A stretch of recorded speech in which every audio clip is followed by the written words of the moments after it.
The Chargers' Week 8, 2025 performance against the Vikings was a complete multi-phase domination that demonstrated schematic precision, athletic superiority, and balanced execution on both sides of the ball. The 37-10 victory was one of the most structurally complete games of the season. Defined by Justin Herbert's precision passing, Kimani Vidal's ground control, and a defense anchored by Denzel Perryman, Khalil Mack, and Tuli Tuipulotu that held the Vikings to just 164 total yards. Offensive overview. The Chargers' offense was led by wide receivers Keenan Allen and Lad McConkey, running back Kimani Vidal, and quarterback Justin Herbert, the core quartet responsible for nearly all of the team's positive expected points added, EPA. Allen earned an overall offensive grade of 87.2, displaying flawless timing and precision on short to intermediate routes. McConkey followed with 82.8, operating as the primary slot separator who repeatedly extended drives through elite spacing and motion usage. Vidal graded at 80.6 overall and 80.7 in rushing, delivering 117 yards and a touchdown on 23 carries at 5.1 yards per attempt. Herbert posted an 80.4 overall grade, completing 18 of 25 passes, 72%, for 227 yards, 3 touchdowns, 1 interception, and a passer rating of 122.8. His total quarterback rating, QBR, of 96.2 compared to Carson Wentz's 27.3, reflected an enormous efficiency gap of 68.9 points, the second largest single-game margin in the NFL through Week 8. The Chargers ran 72 offensive plays, almost evenly split between run and pass, and produced 419 total yards, compared to the Vikings' 164, a plus 255-yard differential. They converted 9 of 13 third downs, 69%, recorded 29 first downs to Minnesota's 12, and averaged 6.0 yards per play. The offense was highly efficient between the numbers and on intermediate throws. Herbert completed 7 of 8 passes, 87.5%, from 10 to 20 yards, and 2 of 2 deep attempts, 100%, highlighting complete command of the passing structure. Receiving precision. The Chargers' receiving core defined the game through route separation and spacing discipline. McConkey led the team with 6 receptions for 88 yards and a touchdown, averaging 3.89 yards of separation, the best on the team and well above the league. Average of 2.98 yards. Tight end Composite-Gadsden-Allen caught all 5 of his targets for 77 yards and a touchdown, averaging 3.85 yards of separation, showcasing rare mobility for a hybrid tight end.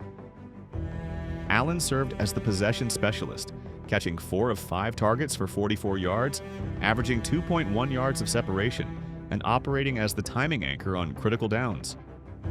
Trey Harris contributed 2 receptions for 8 yards and a short red zone touchdown, his first of the season. Together, McConkey, Gadsden, and Allen combined for 15 catches, 209 yards, and 2 touchdowns on 20 targets, 75% completion rate. Their route structure forced Minnesota's secondary to defend every layer of the field, McConkey stretching horizontally, Gadsden exploiting linebackers vertically, and Allen controlling short timing windows. Ground game control. Running back Kimani Vidal powered the rushing attack, contributing 117 yards and 1 touchdown on 23 carries, earning an 80.7 rushing grade. He averaged 2.74 yards before contact, gained 27 yards over expected, RYOE, and exceeded blocking expectations on nearly half his carries. His ability to read leverage and burst through interior gaps neutralized Minnesota's front 7, which allowed only 1.1 yards before contact per attempt, an elite containment number that Vidal overcame through decisive cuts and balance. Herbert added 62 yards on 7 scrambles, 8.9 average, his highest single-game total of the year. He generated rushing success in multiple directions, 21 yards up the right guard lane, 18 off left guard, and 17 around the left edge, turning pressure into first downs and sustained drives. Backup Jarrett Patterson recorded 11 carries for 30 yards, 2.7 average, serving as a short yardage and rotational option but offering little explosiveness. Offensive line and blocking efficiency. The offensive line was functional but inconsistent. Left tackle Joe Alt, 66.1 overall, 65.1 pass blocking, and right tackle Bobby Hart, 57.3 overall, 83.6 pass blocking, provided stability on the edges, while right guard McConkey-Gadsden-Allen, 56.5 overall, 76.2 run blocking, opened lanes and limited snaps. The interior, however, was a weak link. Center Bradley Bozeman, 53.0 overall, 41.2 pass blocking, and left guard Zion Johnson, 48.0 overall, 50.7 run blocking surrendered most of the interior pressure. The Chargers allowed only 2 sacks while recording 5 defensively, but the interior's 50.5 average grade revealed the one structural vulnerability in an otherwise dominant performance. Defensive mastery. The Chargers' defense ranked among the NFL's top 5 in Week 8, combining edge discipline, interior disruption, and seamless coverage. Middle linebacker Denzel Perryman led all defenders with a 91.7 overall grade, a 72.1 run defense, and an elite 90.4 coverage grade, a rare figure for a linebacker. He controlled cross-zone spacing and eliminated play-action seams. Cornerback Cam Hart followed at 87.6 overall with an 84.1 coverage grade, erasing intermediate routes and holding receivers to a sub-40% catch rate. Khalil Mack recorded a 4.47-yard average contact distance, faster than the 4.57-yard league average, posting 1 sack, 2 tackles, and a forced fumble through his blend of technical leverage and power. Justin Eboigbe was the fastest Charger to the quarterback at 4.28 yards, producing 2 sacks, 2 tackles, and 1 assist, showcasing interior penetration that collapsed Minnesota's pocket. Rookie edge rusher Tuli Tuipulotu matched that intensity, recording 1 sack and 3 tackles with a 4.52-yard pressure distance, his sack arriving on a coordinated stunt that forced Carson Wentz into Eboigbe's pressure path. Odafe Owe rounded out the front with a 4.77-yard pressure distance, sealing containment and preventing rollouts. Collectively, this front 4 synergy produced 5 sacks and an 11.6% sack rate, compared to Minnesota's 4.6%. Defensive tackle Tier Tart added a 78.8 run defense grade, controlling the A-gaps and preventing any meaningful inside rushing production. The Chargers held the Vikings to 34 rushing yards on 11 carries, 3.1 average, and only 1.3 yards before contact, neutralizing all ground threats. Linebackers and secondary. The linebacker unit averaged 75.2 overall, led by Perryman and Dion Henley, who earned a 79.3 tackling grade and showcased strong range against checkdowns and play action. The secondary maintained elite consistency, with Hart and slot corner Jaser Taylor averaging 76.3 overall and 74.3 in coverage, while safeties Derwin James Jr., 71.6 overall, and R.J. Mickens, 65.0 overall, 80.7 tackling, maintained deep integrity. Mickens also recorded the team's lone interception, returning it 15 yards to set up a touchdown drive. Special teams and field control. The Chargers' special teams outperformed Minnesota's by a wide margin. Kicker Cameron Dicker converted 3 of 4 field goals, long of 45, and all 4 extra points, totaling 13 points, while Vikings kicker Will Reichard went 1 for 2 with 4 total points. This 9-point differential on special teams alone represented the game's hidden margin. Darius Davis added 75 yards on 3 kickoff returns, 25.0 average, complementing consistent field position gains. The Chargers never punted, a rarity in NFL play, while Minnesota punted 4 times, each a reflection of their stalled drives. Efficiency and statistical dominance. The Chargers' total expected points added, EPA differential was plus 1.26, placing them in the top 1% of single-game efficiency performances across the NFL. Offensively, they generated plus 0.26 EPA per play, while the defense allowed minus 0.28 EPA per play. The special teams unit added plus 0.08 EPA, combining for a 98.9% win probability at halftime. Los Angeles outgained Minnesota 419 to 164, posted a time of possession advantage of 39 minutes and 4 seconds to 20 minutes and 56 seconds, and produced 6 explosive plays to the Vikings 1. Speed and next-gen metrics. The Chargers also dominated the league's next-gen stats in Week 8. Lad McConkey recorded the fastest ball carrier speed in the NFL that week at 20.74 miles per hour on his 27-yard touchdown, illustrating elite acceleration. Vidal reached 18.63 miles per hour on a 9-yard rush, and Composite-Gadsden-Allen hit 16.36 miles per hour on a 40-yard catching run. Justin Herbert appeared 3 times on the top 20 list, peaking at 18.33 miles per hour on an 18-yard scramble, underscoring his athleticism and dual-threat capability. The Chargers were the only team that week to feature 4 skill players and their quarterback among the NFL's fastest 20 ball carriers. Defensively, Tuli Tuipulotu's 2.64 second sack ranked 13th fastest in the NFL, illustrating elite burst from the edge.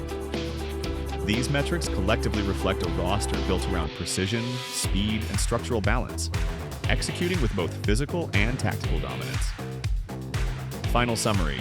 The Chargers' 37-10 win over the Vikings was more than just a blowout. It was a case study in complete football. Herbert's passing and scrambling efficiency, Vidal's disciplined running, and McConkey's elite route separation, combined with a defense that generated 5 sacks, 1 turnover, and allowed only 3.5 yards per play.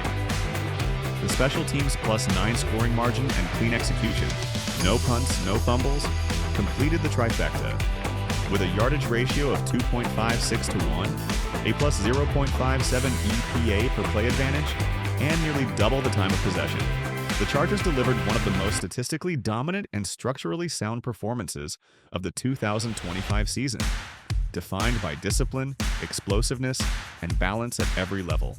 The Chargers' Week 8 offensive grading profile against the Vikings highlights a receiver-driven performance, particularly through Keenan Allen and Lad McConkey. The offense displayed strong passing execution, but uneven blocking support from depth players and the offensive line. The top offensive performers were Keenan Allen, overall offensive grade 87.2, Lad McConkey, 82.8, Vidal, 80.6, and Justin Herbert, 80.4. The average to below average group included Joe Alt, 66.1, Trey Harris, 66.0, Jarrett Patterson, 64.9, and Composite-Gadsden-Allen, 62.2. Structurally, the offense relied heavily on quick game rhythm involving Allen and McConkey, with moderate rushing support from Vidal. Tight end and secondary wide receiver blocking inefficiency limited balance along the edges. Within the receiver core, Keenan Allen earned an overall offensive grade of 87.2 and a passing grade of 83.8. He controlled tempo and separation on short to intermediate routes, and despite a small workload, 18 total snaps, 17 passing plays, performed with a near-perfect precision and timing with quarterback Justin Herbert. Lad McConkey, with an overall offensive grade of 82.8 and a passing grade of 81.2, operated as the primary slot separator across 42 snaps. His ability to maintain spacing integrity on motion routes stabilized the passing flow. Though he offered no blocking contribution, his route efficiency was elite. Trey Harris received an overall offensive grade of 66.0 and a passing grade of 66.5, reflecting limited target volume but moderate effectiveness. His run blocking and pass blocking grades, 62.4, suggest situational deployment rather than structural importance. Composite-Gadsden-Allen graded 62.2 overall, with a passing grade of 78.6 and pass blocking grade of 64.9, played a hybrid tight end role with mixed results. He was productive as a receiver, 32 passing snaps, but his run blocking grade of 68.1 indicated minimal contribution to extended rushing drives. Quarterback Justin Herbert graded 80.4 overall with a passing grade of 75.2, executed cleanly within offensive structure while maintaining strong expected points, added EPA per drop-back efficiency. His rushing grade of 74.7 reflected effective play action or mobility within design, though inconsistent pass protection likely limited his deep passing attempts. Running back Vidal, who graded 80.6 overall and 80.7 in rushing, delivered the most complete backfield performance. His rushing execution and balance were excellent, but his passing, 60.2, and pass blocking, 47.0 grades, revealed mild struggles in blitz pickup, despite elite ground productivity. Jarrett Patterson, with a 64.9 offensive grade across 15 snaps, provided a minor rotational support but suffered from poor pass protection, 5.3, which likely constrained certain protection schemes when he was active. In terms of blocking and line play, Joe Alt's overall offensive grade of 66.1 and pass blocking grade of 65.1 indicate a steady but unspectacular performance at left tackle. He avoided major breakdowns but lacked dominance and likely faced complex pressure looks from Minnesota's defensive front. Tight end and wide receiver blocking efficiency remained limited, with Gadsden's 64.9 and Harris's 62.4 run block grades showing minimal edge sealing effectiveness.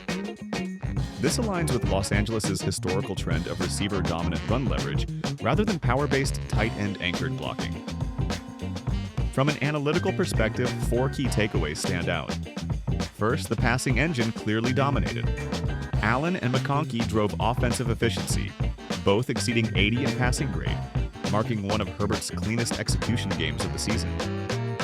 Second, while the backfield displayed stability through Vidal's rushing performance, weak pass protection exposed Herbert to potential pressure. Incorporating tight end Will Dissly or Vidal in dual protection sets could help maintain pocket rhythm. Third, edge blocking weakness was apparent, as both Alt and Gadsden produced mid-60s blocking grades, suggesting that the outside run game likely stalled in favor of inside zone or motion-assisted concepts. Lastly, situational imbalance emerged across personnel tiers. The top 4 skill players averaged around 83 in overall offensive grade, while the next group averaged roughly 64. This production gap indicates that when substitutions occur, sustained drive consistency tends to diminish. The Los Angeles Chargers' Week 8 offensive grade report against the Minnesota Vikings reflects a balanced but uneven offensive structure. The Chargers executed 72 total offensive snaps, maintaining roughly a 50-50 split between passing and rushing plays. The top offensive performer was wide receiver Keenan Allen, who earned an overall offensive grade of 87.2. At the other end of the spectrum, tight end Tucker Fisk received the lowest offensive grade of 43.6. The core offensive engine, composed of Allen, slot receiver Ladd McConkey, running back Kamani Vidal, and quarterback Justin Herbert, powered the majority of the Chargers' positive offensive production. Allen's 87.2 overall grade and 83.8 passing grade reflected his mastery as a precision route technician, dominating in short to intermediate areas. McConkey's overall grade of 82.8 and passing grade of 81.2 underscored his role as the primary slot separator, who maintained high route efficiency and repeatedly moved the chains. Vidal graded at 80.6 overall, with an 80.7 rushing grade and 47.0 pass blocking grade, indicating an explosive runner but a below-average blocker in blitz situations. Herbert, with an overall offensive grade of 80.4, a passing grade of 75.2, and a rushing grade of 74.7, managed the game efficiently, emphasizing moderate depth throws and composure under pressure. Together, these 4 players accounted for nearly all positive expected points added, EPA contributions, particularly through Allen and McConkey's route separation and Vidal's balanced ground performance. The next group of contributors, while functional, displayed inconsistency. Left tackle Joe Alt graded 66.1 overall with a 65.1 pass blocking score, providing serviceable edge protection without push power. Slot receiver Trey Harris, with a 66.0 offensive grade and 66.5 passing grade, performed moderately in a limited rotational role. Running back Jarrett Patterson earned a 64.9 overall grade with a 56.0 passing grade and a 68.1 rushing grade. His strong bursts were offset by an extremely poor 5.3 pass blocking grade, making him a liability in protection. Tight end Composite Analytics graded 62.2 overall, with a 78.6 receiving grade, a 68.1 rushing grade, and a 64.9 pass blocking grade.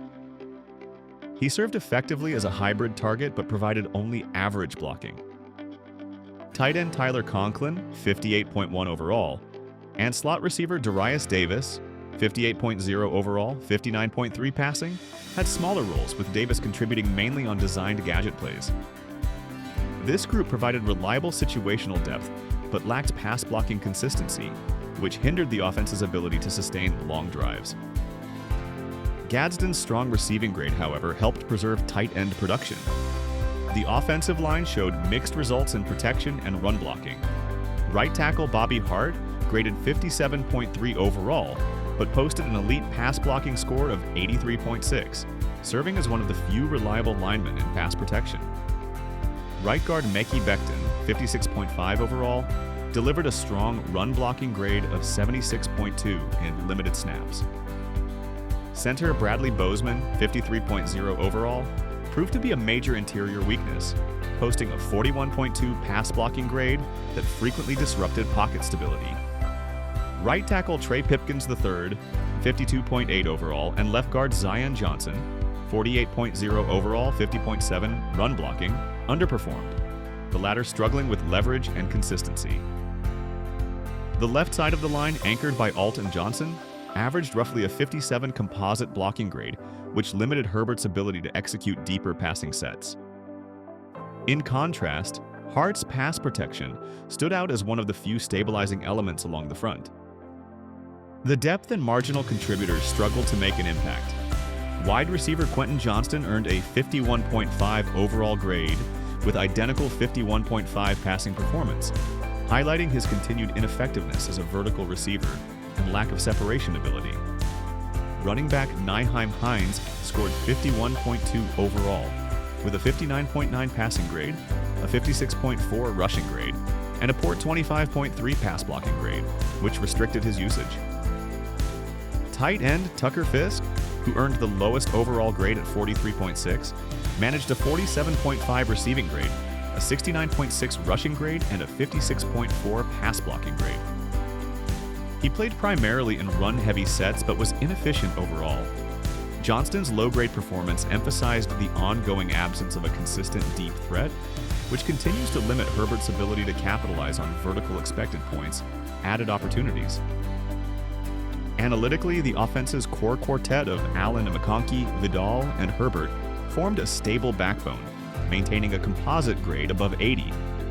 The overall average pass blocking score of 61.3 was weakened significantly by Bozeman's 41.2 and Patterson's 5.3 grades. The running back group, averaging a 75.1 rushing grade, delivered strong efficiency on the ground, particularly from Vidal. In the receiving department, Allen and McConkey produced elite separation metrics, contrasting sharply with Johnston's ongoing inefficiency. Within the tight end group, Gadsden's 62.2 grade surpassed both Conklin, 58.1, and Fisk, 43.6, underscoring the unit's instability as inline blockers. Several key takeaways emerged from this analysis. First, the Herbert-Allen-McConkey trio remains the structural backbone of the Chargers' offense, combining precise timing, separation, and short area efficiency. Second, blocking volatility remains a concern, as Bozeman struggles at center compromised pocket stability despite strong performances on the edges.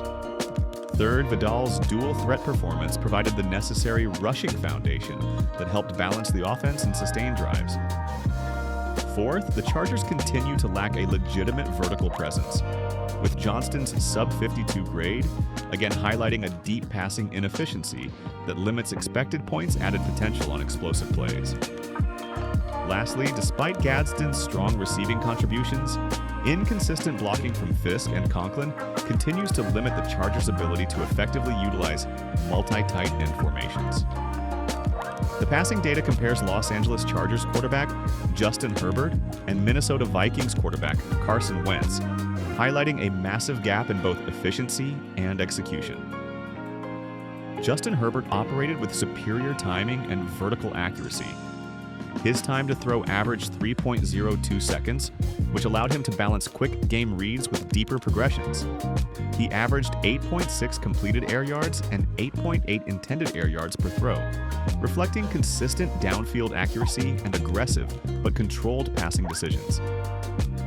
His air yards differential of -0.2 shows that his completions closely matched his intended depth. meaning he was accurate to his target depth without needing excessive yards after the catch. Herbert's aggressiveness rate of 8% showed a disciplined approach, choosing calculated vertical throws rather than forcing risky windows. His longest completion traveled 45.2 yards downfield, underscoring the Chargers' ability to stretch the field without sacrificing efficiency. Herbert's total output, 227 passing yards, 3 touchdowns, 1 interception, and a 122.8 passer rating, paired with a completion rate of 72% and a completion percentage over expected of plus 7.9, signified elite precision and decision-making. In contrast, Carson Wentz's numbers reflected a disjointed, inefficient performance. His time to throw was slightly faster at 2.87 seconds, but this was largely due to heavy pressure and an inability to sustain deep routes. His 4.7 completed air yards and 5.8 intended air yards show a compressed passing structure that kept Minnesota's offense confined to short-range throws. Wentz's air yard differential of negative 1.1 indicated consistent underthrowing relative to his targets. His aggressiveness rate of 14.8% suggested forced throws into tight windows without success, often leading to errant passes. His longest completion traveled just 31.1 yards, a stark contrast to Herbert's 45.2-yard strike. Wentz finished with 144 passing yards, 1 touchdown, 1 interception, and a 67.5 passer rating. His 55.6% completion rate and a completion percentage over expected of negative 10.4 illustrate severe inefficiency, missing expected completions by a full 10 percentage points. In summary, Herbert's passing metrics reflect mastery in timing, rhythm, and controlled aggression, with strong alignment between intended and achieved depth.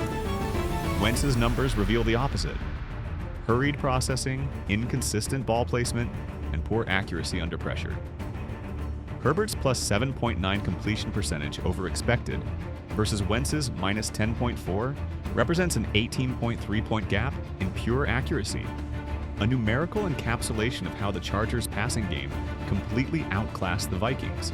These rushing statistics for the Los Angeles Chargers highlight the contrasting roles and efficiency of running backs Kimani Vidal and Jarrett Patterson in Week 8 of the 2025 season against the Minnesota Vikings. Kimani Vidal was the clear offensive focal point on the ground, delivering a complete and highly efficient performance. On 23 rushing attempts, Vidal produced 117 yards, 5.1 yards per carry, and 1 touchdown, demonstrating both volume and explosive consistency. His efficiency score of 3.4 and 8+ defenders in the box, rate of 52.17%, indicate that he maintained production even against moderately stacked defensive fronts. He averaged 2.74 yards, gained before reaching the line of scrimmage, a figure that confirms the Chargers' offensive line created clean rushing lanes, particularly on early downs. Vidal's rushing yards over expected, RYOE total of plus 27 and plus 1.18 RYOE per attempt, reflect his ability to exceed blocking expectations through vision and burst. Nearly half of his attempts, 47.8%, generated positive yardage beyond expectation, underscoring his steady down-to-down value. His blend of decisiveness, contact balance, and efficient one-cut running made him the stabilizing force in Los Angeles' ground game and a primary driver of the team's 207 total rushing yards. Jarrett Patterson, in contrast, functioned as a secondary rotational back and short yardage option. He carried the ball 11 times for 30 yards, averaging 2.7 yards per attempt. His efficiency score of 4.94 and 8+ defenders in the box, rate of 81.82%, show that he faced heavier defensive alignments, often entering the game in obvious rushing situations. Patterson averaged 2.59 yards before contact, suggesting that his runs were generally well blocked, but he failed to create additional yardage after the first level. His rushing yards over expected was exactly 0, with a slightly negative minus 0.02 per attempt, reflecting limited elusiveness and finishing ability. His success rate of 36.4% means only about 1 in 3 of his carries resulted in a successful play relative to down and distance, reinforcing his role as a situational rather than explosive runner. In summary, Vidal provided dynamic efficiency, generating nearly 4 times as many rushing yards as Patterson and outperforming expected outcomes on nearly half his runs. Patterson, meanwhile, filled a complementary role but lacked the ability to produce beyond the blocking framework.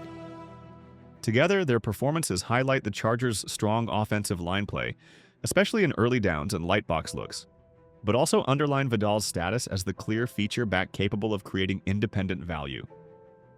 His plus 27 rushing yards over expected and 5.1 yards per carry were emblematic of both his individual efficiency and the Chargers' overall ground dominance against Minnesota's front seven.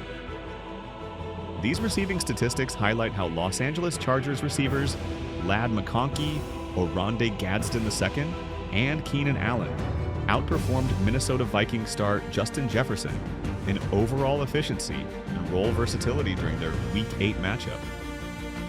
McConkey functioned as the Chargers' primary slot separator and quick game outlet. He averaged 6.3 yards of pre-snap cushion, space from defenders, and 3.9 yards of separation at the point of target. Elite numbers that demonstrate how often he created throwing lanes for quarterback Justin Herbert. McConkey caught 6 of 10 targets, 60% for 88 yards and a touchdown, averaging 4.7 yards after catch per reception, YAC/R. His expected yards after catch per reception, XYAS/R, was 5.6, leaving him just 0.8 yards below expectation, which is effectively neutral given his high usage on option and motion routes. Nearly 47% of Herbert's throws beyond 10 air yards went to McConkey, confirming his central role in the offensive rhythm. Composite-Gadsden-Allen, operating as a hybrid tight end/slot weapon, demonstrated unmatched catch efficiency. He averaged 7.9 yards of cushion and 3.8 yards of separation, indicating that he routinely found soft spots in Minnesota's coverage. He caught all 5 of his targets, 100% for 77 yards and a touchdown, with 5.9 yards after catch per reception, slightly above expectation plus 0.1. His ability to win intermediate mismatches against linebackers made him Herbert's most reliable midfield option. Keenan Allen served his usual role as the possession technician, working underneath and on timing routes. He averaged 4.6 yards of cushion and 2.1 yards of separation, showing how tightly Minnesota covered him compared to McConkey and Gadsden. Despite that, he caught 4 of 5 targets, 80% for 44 yards with 2.4 yards after catch per reception, right in line with his expected 2.2 plus 0.2 margin. Allen's precision routes kept drives alive on third down, maintaining Herbert's passing efficiency. Justin Jefferson was the Vikings' only consistent receiving threat, but remained limited by the Chargers' defensive coverage. He averaged 8.1 yards of cushion, the most of any player, and 2.9 yards of separation, meaning Los Angeles gave him room at the line but closed quickly post-catch. He caught 7 of 11 targets, 63.6%, for 74 yards with 2.7 yards after catch per reception, exactly matching expectation. While Jefferson accounted for nearly half of Minnesota's passing yardage, his production came primarily on short and intermediate routes, with little explosive impact. Overall, summary at McConkey and Gadsden defined the Chargers' passing success through efficiency and separation, combining for 13 receptions, 165 yards, and 2 touchdowns on 15 targets, 86.6% catch rate. Herbert's timing with both receivers created a near-flawless intermediate game, while Allen provided chain-moving consistency underneath. In contrast, Jefferson was productive but isolated, with limited yards after catch and no touchdowns. The data illustrate how Los Angeles achieved superior spacing, route balance, and ball distribution efficiency, while Minnesota remained dependent on a single target in a compressed offensive structure. The complete Los Angeles Chargers offensive grade analysis for Week 8 of the 2025 season against the Minnesota Vikings reflects a balanced but top-heavy offensive performance. The team ran 72 total offensive snaps, maintaining an approximately even split between passing and rushing plays. The top offensive performer was wide receiver Keenan Allen, who earned an overall offensive grade of 87.2, while the lowest grade belonged to offensive lineman Foster Sarell, who scored 30.4. The top-performing group, labeled the Core Offensive Engine, consisted of Allen, slot receiver Ladd McConkey, running back Kamani Vidal, and quarterback Justin Herbert. Allen's overall offensive grade of 87.2 and passing grade of 83.8 reflected flawless timing, high catch efficiency, and precision as a true number one wide receiver in the short and intermediate passing windows. McConkey, who graded 82.8 overall and 81.2 in passing, demonstrated elite rhythm within the offensive structure, maintaining strong chemistry with Herbert and excelling as a reliable yards-after-catch generator. Running back Kamani Vidal received an overall grade of 80.6, with a rushing grade of 80.7 and a pass-blocking grade of 47.0. He balanced inside and outside running efficiently, but struggled in protection assignments. Quarterback Justin Herbert earned an overall offensive grade of 80.4, a passing grade of 75.2, and a rushing grade of 74.7, reflecting strong efficiency within timing concepts and steady control over intermediate throws, though his deep play creation remained limited.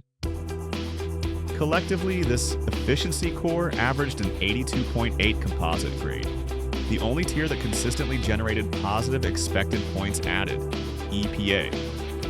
The next group, categorized as functional but inconsistent contributors, included players who delivered chain-stabilizing production without achieving structural dominance. Left tackle, Joe Alt received an overall offensive grade of 66.1 and a pass-blocking grade of 65.1, representing functional but inconsistent play as he struggled with long-developing protections. Slot receiver Trey earned a 66.0 overall grade and 66.5 in passing, serving as a secondary target with modest separation ability. Running back Patterson scored 64.9 overall, 68.1 in rushing, and 56.0 in passing, but had a critical weakness in pass protection, registering a 5.3 grade in that area. Tight end Gadsden-Allen received a 62.2 overall grade, with 78.6 in receiving, 68.1 in rushing, and 64.9 in pass blocking, showing effectiveness as a hybrid receiver and inline mismatch weapon. Tight end Tyler Conklin graded 58.1 overall and contributed minimally, primarily as a decoy. Slot receiver Darius Davis earned a 58.0 overall grade and a 59.3 passing grade, performing moderately in limited gadget roles. As a group, this tier averaged 62.6 overall, with Gadsden standing out as the only tight end with above-average receiving production. The third tier highlighted the Chargers' offensive line integrity and protection metrics. Right tackle Bobby Hart earned a 57.3 overall grade, but an elite 83.6 pass blocking score, serving as one of the only clean pass protection anchors. Right guard Becton graded 56.5 overall and 76.2 in run blocking, showing strength in limited opportunities.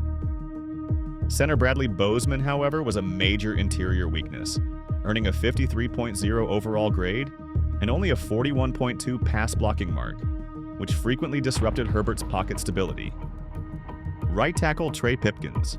The third scored 52.8 and played a limited role, while left guard Zion Johnson posted a 48.0 overall grade and a 50.7 run blocking grade, displaying poor leverage and inconsistent control. The Hart-Becton combination provided the strongest structural side, while the left interior, composed of Zion Johnson and Bozeman, was responsible for multiple pressure breakdowns. The fourth and lowest tier contained depth players and fringe contributors. Left guard Zion Johnson, 48.0 overall, again represented the weakest consistent starter. Tight end Tucker Fisk graded 43.6 overall, with a 47.5 receiving score, 69.6 in rushing, and 56.4 in pass blocking, showing some value as a run blocker but inefficiency elsewhere. Fullback Scott Matlock scored 41.7 overall, 54.0 in passing, and 30.0 in pass blocking, providing minimal impact as a conversion experiment. Offensive tackle Foster Sorrell was the lowest graded player, with a 30.4 overall mark and a 23.4 pass blocking score, signifying a severe liability who surrendered pressure on limited snaps. Collectively, this depth group graded below 45 on average, underscoring non-viable blocking depth when substitutions occurred. When aggregated across all positions, the team's average offensive grade was 60.5, with Keenan Allen as the top performer at 87.2 and Foster Sarell as the lowest at 30.4. The average team passing grade was 65.7, led again by Allen, 83.8, and dragged down by Quentin Johnston, 51.5. The average team rushing grade was 68.9, highlighted by Vidal, 80.7, and lowered by Zion Johnson, 50.7. Pass blocking averaged 55.9 with Hart, 83.6, anchoring the high end, and Bozeman, 41.2, at the low end. Run blocking averaged 65.4 with Vidal again topping the list, 80.7, and Sarell posting the worst mark, 23.4. Analytically, several clear trends emerged. First, the offense was top-heavy in efficiency. The core group of Allen, McConkey, Vidal, and Herbert averaged more than 22 points higher than the team mean, accounting for nearly all offensive value. Second, interior collapse proved costly, as Bozeman and Zion Johnson combined for a 50.5 average and were responsible for the majority of Herbert's interior pressures. Third, the right side of the offensive line stood out as the team's strength, with Hart's elite pass blocking grade and Becton's strong run blocking securing most of Vidal's successful rushing lanes. Fourth, the wide receiver tier showed a clear divide.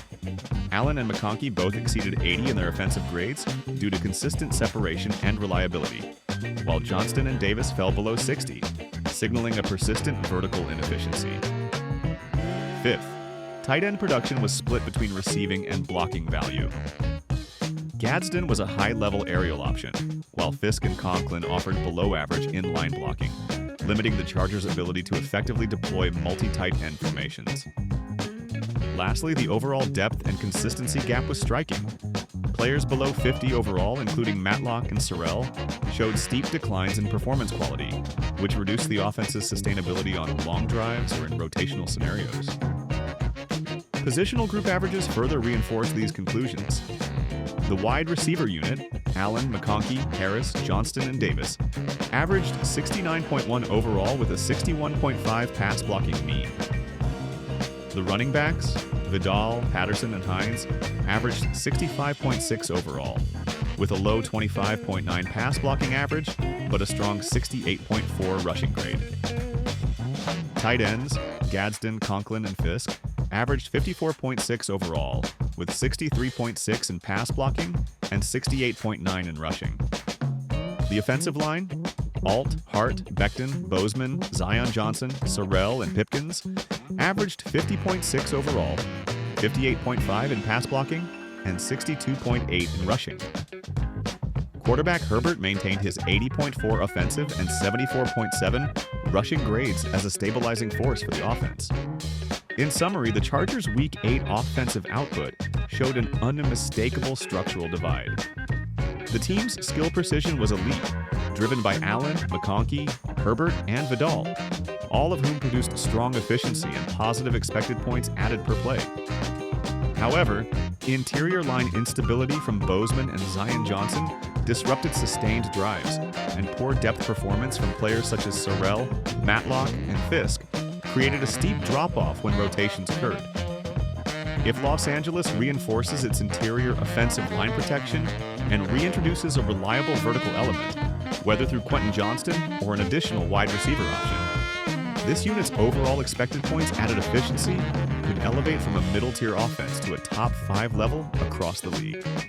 The Los Angeles Chargers' Week 8 defensive grade analysis against the Minnesota Vikings presents one of their most balanced and structurally efficient performances of the 2025 season. The defense combined elite linebacker play, disciplined edge containment, and consistent secondary coverage to suppress Minnesota's offensive rhythm. Middle linebacker Denzel Perryman earned the highest overall defensive grade on the team with a 91.7, including a 72.1 run defense grade and an exceptional 90.4 coverage grade.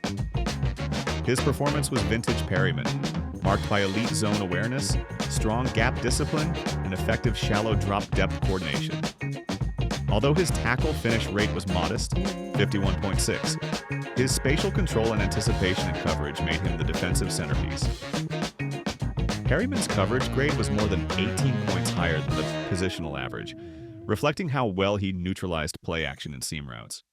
Cornerback Cam Hart followed with an 87.6 overall defensive grade, a 60.0 run defense grade, and an 84.1 coverage grade. He performed at a clear number 1 cornerback level, holding opposing receivers to a catch rate below 40% while maintaining stable tackling technique. Edge rusher Khalil Mack graded 86.7 overall, with a 79.0 run defense grade and a 73.1 pass rush grade. His performance was classic Mack: consistent pocket compression, controlled pursuit angles, and disciplined edge setting against zone runs. Outside linebacker Bud Dupree graded 78.3 overall, with a 66.9 pass rush mark and a 69.2 coverage grade, providing balance as a secondary edge rusher who effectively contained rollouts and maintained his lane. Rookie edge defender Tuli Tuipulotu earned a 77.9 overall grade with a 67.0 run defense mark, 74.7 tackling grade, and a 72.3 pass rush score. He displayed strong all-around play, sustaining edge integrity and pursuing efficiently in the backfield, while occasionally being vulnerable in underneath coverage zones, graded 63.1 in that area. Interior defensive tackle Tier Tart earned a 73.8 overall grade and a team-high 78.8 run defense score. He anchored the defensive interior, controlled double teams, and effectively disrupted inside zone blocking, although his 52.7 pass rush grade reflected limited burst as a pocket mover. Fellow interior lineman Justin Eboigbe graded 72.7 overall with a 61.8 run defense grade and a 70.1 pass rush grade, showing strong interior disruption, balance, and technical leverage. Safety Derwin James Jr. in limited snaps earned a 71.6 overall defensive grade with a 60.0 run defense score and a 60.0 pass rush mark. Though his workload was small, his support snaps were efficient, particularly his well-timed downhill fits and run support. Among positional units, the linebacker core, led by Perryman, stood out with an average defensive grade of 82.6. The group's defining trait was zone recognition and second-level gap containment, contributing significantly to the team's spatial efficiency. The defensive line and edge unit graded almost as highly, with the edge defenders, Mack, Dupree, and Tuipulotu, averaging 80.9 overall and 70.8 in pass rush productivity. This trio produced 57 combined pressure snaps and maintained a disruption rate near 26%, balancing outside rushes with disciplined containment. The interior line duo of Tart and Eboigbe averaged 73.3 in total defensive grade and 61.4 in pass rush effectiveness. Tart's run defense dominance, 78.8, solidified the Chargers' ability to stifle Minnesota's interior rushing attempts. Together, the Chargers' front successfully disrupted the Vikings' ground rhythm through consistent gap control, push strength, and coordinated pressure, particularly from the tandem of Mack and Tart. The secondary was equally efficient. Cornerback Cam Hart, 87.6 overall, 84.1 in coverage, performed as a true shutdown boundary corner, erasing intermediate passing lanes and posting an expected points, added, EPA, allowed rate of less than negative 0.25 per target. Safety. Derwin James Jr., despite limited usage, added flexibility with efficient run support and disguise alignments that helped the Chargers shift between zone looks without coverage breakdowns. The secondary as a whole averaged 79.6 in total defensive grade, with a coverage stability index of plus 0.18 compared to the league baseline, a strong indication of consistency across rotations. The team's composite metrics reinforce the defense's overall strength. The Chargers posted an average defensive grade of 80.0, with Perryman's 91.7 leading the group, and James's 71.6 in a limited role, marking the low end. Run defense averaged 67.1, led by Mack's 79.0 and anchored by Tart's 78.8. Pass rushing effectiveness averaged 64.2, peaking with Tuipulotu's 72.3 and dipping with Tart's 52.7. Coverage averaged 76.7 overall, with Perryman's rare 90.4 coverage grade standing out as an elite performance for a linebacker. Analytically, several takeaways emerge. First, the Chargers demonstrated elite structural efficiency. 4 defenders, Perryman, Hart, Mack, and Dupree, earned grades above 85, establishing comprehensive balance from the defensive front through the back end. Second, the defense's coverage consistency was outstanding, with Perryman's high coverage grade confirming strong middle seam control against play-action passes. Third, the edge rushing unit provided even pressure distribution, combining for roughly 62 pass rush snaps without overcommitting to outside lanes. This balance funneled pressure effectively toward the interior, where Tart and Tuipulotu controlled gaps and maintained leverage. Fourth, the run defense anchored by Mack and Tart limited the Vikings to an estimated 1.3 yards before contact per attempt, an elite containment metric. Finally, the defensive structure itself showcased excellent coordination. The front 7 operated in dual-edge rotation for optimal containment. The secondary maintained tight coverage integrity through Hart's boundary play, and the interior line's strength allowed edge rushers to engage wide without compromising leverage or run fits. Overall, the Chargers' Week 8 defense ranked among the top 5 in the league that week, defined by elite linebacker play and disciplined edge execution. The front 7 averaged an 80.2 defensive grade, demonstrating consistent output across Mack, Dupree, Tuipulotu, and Tart, while the coverage unit averaged 79.6, led by Perryman and Hart, controlling both the middle and boundary areas. The defense's estimated impact on expected points added was approximately negative 0.28 per play, equating to a top 8 defensive efficiency performance across the National Football League for Week 8 of the 2025 season. The Minnesota Vikings' Week 8 offensive performance against the Los Angeles Chargers in 2025 was marked by systemic inefficiency and a heavy reliance on a single playmaker, wide receiver Justin Jefferson. The advanced grading data reveals that Jefferson was the lone offensive bright spot, earning an overall offensive grade of 78.8 and a receiving grade of 77.3. He consistently displayed precision on intermediate routes, producing nearly all of Minnesota's positive expected points added EPA plays through the air.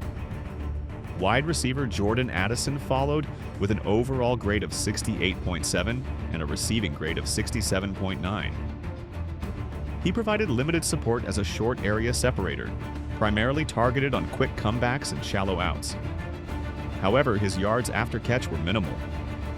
Veteran wide receiver Adam Thielen contributed only 7 snaps and earned a 56.3 grade, functioning as a short yardage possession target. Slot receiver Jalen Naylor earned a 55.9 grade, struggling to separate from coverage and averaging less than 2 yards of separation per target. The Vikings' offensive line, one of the lowest performing units of the week, averaged an overall grade of 52.4 and a pass blocking grade of 44.8. Right tackle Walter Rouse performed decently early against Chargers edge rusher Khalil Mack, but faded as the game progressed, earning a 59.6 overall grade and 60.8 in pass protection. Right tackle Justin School posted a 56.4 grade with a 53.4 pass blocking mark, repeatedly overwhelmed by edge pressure. Center Blake Brandle's 53.6 overall grade and 35.5 pass blocking score exposed significant interior vulnerabilities as he surrendered most of the A-gap pressures. Guards Donovan Jackson and Will Fries graded 51.0 and 48.2, respectively, each allowing consistent interior pressure. Left tackle Christian Darrisaw played only 9 snaps before exiting with visible injury, grading just 46.0 overall and 18.5 in pass blocking. The collective protection collapse resulted in a nearly 39% pressure rate, almost double the Vikings' season average. The right side of the line, Rouse, School, and Fries, was particularly susceptible, allowing 7 total pressures, including 4 quarterback hits and 3 sacks. In the backfield, running back Aaron Jones earned a 59.5 overall grade with a 64.9 receiving mark and a disastrous 16.7 pass blocking score, reflecting his complete inability to protect the quarterback. Despite functional running bursts, his pass protection issues negated most of his positive contributions. Backup running back Jordan Mason earned a 48.3 overall grade and provided minimal impact, logging a 0.9 pass blocking grade and limited rushing productivity in short yardage situations. Together, Minnesota's running backs averaged 53.9 overall and combined for negative 0.13. Expected points added per rushing attempt, demonstrating inefficiency both on the ground and in protection. The tight end unit was slightly more stable, averaging a 51.8 overall offensive grade and an impressive 70.2 run blocking grade. Starting tight end, TJ Hawkinson earned a 57.4 overall grade, including a 63.2 receiving mark and a strong 69.8 run blocking score. He was consistent as an inline blocker, but failed to separate from coverage against Chargers safety Derwin James Jr. Josh Oliver contributed minimally with a 56.6 grade across just 4 snaps, while Benjamin Urosek posted a 41.5 offensive grade and a 70.6 run blocking grade, excelling as a blocker but adding nothing as a receiver. Quarterback Carson Wentz graded worst among all Minnesota offensive starters, earning a 41.0 overall mark and a 41.7 passing grade. His accuracy was erratic, his mechanics inconsistent, and his rhythm non-existent. He completed only 45% of passes when pressured and failed to connect on any of his 4 deep attempts beyond 20 air yards. Wentz's average time to throw was just 2.44 seconds, reflecting hurried decisions behind an overwhelmed offensive line. His negative EPA per dropback, estimated at around minus 0.35, confirmed how Minnesota's offensive inefficiency began with instability under center. Rookie backup quarterback Max Brosmer took 1 late-game snap without receiving a grade. Collectively, the Vikings wide receivers averaged a 65.0 offensive grade, but Jefferson accounted for nearly 2/3 of the unit's total expected points added, producing 65% of the team's total receiving value. His 73% catch rate and 2.4 yards of average separation far surpassed Addison's 1.7, illustrating how Jefferson was the only consistent separator in the passing game. The tight end's run-blocking strength provided rare stability, but the lack of route depth and separation severely limited drive extension. The offensive line's collapse proved catastrophic. 5 linemen graded below 55 in pass blocking, leading to relentless pressure from the Chargers' defensive front of Mack, Tuli Tuipulotu, and Teair Tart. Minnesota's composite team averages tell the same story of imbalance. The offense averaged 54.5 overall, with Jefferson at the top, 78.8, and Wentz at the bottom, 41.0. The team's average passing grade was 56.8, rushing grade 60.4, and pass blocking grade 43.9. Protection deficiencies and quarterback inconsistency produced cascading offensive breakdowns that the running game and tight ends could not offset. Several analytical takeaways define the Vikings' offensive failure. First, Jefferson's elite individual play could not overcome systemic dysfunction. He was responsible for 65% of the team's positive receiving expected points added. But Wentz's inaccuracy under pressure neutralized opportunities for both Addison and Hawkinson. Second, the offensive line's combined sub-55 pass blocking grades represented a total protection failure, as the Chargers' front 7 exploited mismatches along the interior, particularly against Brandell and Fries. Third, while Hawkinson and Urosek provided effective edge run blocking, the interior rushing lanes were repeatedly stuffed, with most runs ending within 1.2 yards of the line of scrimmage. Fourth, quarterback instability undermined any offensive rhythm, with Wentz's poor mechanics and lack of anticipation leading to an overall negative expected points added per play. Finally, the Vikings demonstrated a complete structural collapse. 0 explosive plays through the air, negative expected points added on early downs, and frequent exposure to 3rd and long situations that stalled drives. In summary, Minnesota's offense graded out at an average of 54.5 overall, with unit-level weaknesses across the line, backfield, and quarterback positions offsetting Jefferson's excellence. The wide receivers relied almost entirely on Jefferson's separation ability. The tight ends succeeded primarily as blockers, but failed to contribute as receivers. And the running backs were efficient only in short bursts while collapsing in pass protection. The offensive line's 52.4 overall grade, compounded by its 44.8 pass blocking mark, created consistent pressure that Wentz could not handle. The result was an offense that averaged only 3.5 yards per play, produced one explosive gain, and finished with an estimated negative 0.31 expected points added per play and a 37% success rate. The Vikings' 26% third down conversion rate and 9.3% sack rate confirmed that this was a textbook case of how an elite receiver's output cannot compensate for systemic offensive dysfunction against a disciplined, high-pressure defense like that of the Chargers. The complete Los Angeles Chargers defensive grade analysis for Week 8 of the 2025 season against the Minnesota Vikings reflects one of the most cohesive, structurally sound performances of the team's campaign. The defense displayed exceptional balance between the front seven and the secondary, combining elite linebacker play, disciplined edge rushing, and stable coverage integrity across all levels. Middle linebacker Denzel Perryman led the defense with an overall defensive grade of 91.7, including a run defense grade of 72.1 and a coverage grade of 90.4.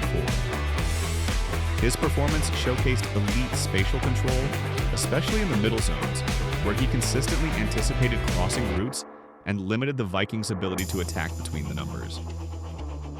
Perryman's zone discipline and short area coverage were among the best league-wide that week, redefining the Chargers' second-level efficiency. Cornerback Cam Hart followed with an overall defensive grade of 87.6, a coverage grade of 84.1, and a run defense grade of 60.0. He completely shut down Minnesota's top wide receiver, holding the opponent's primary target to minimal separation and less than 40% of catchable passes. Veteran edge rusher Khalil Mack produced another dominant showing, earning an overall defensive grade of 86.7, a run defense grade of 79.0, and a pass rush grade of 73.1. His impact came through consistent pocket compression and disciplined pursuit angles, both in pass rush situations and in setting the edge against zone runs.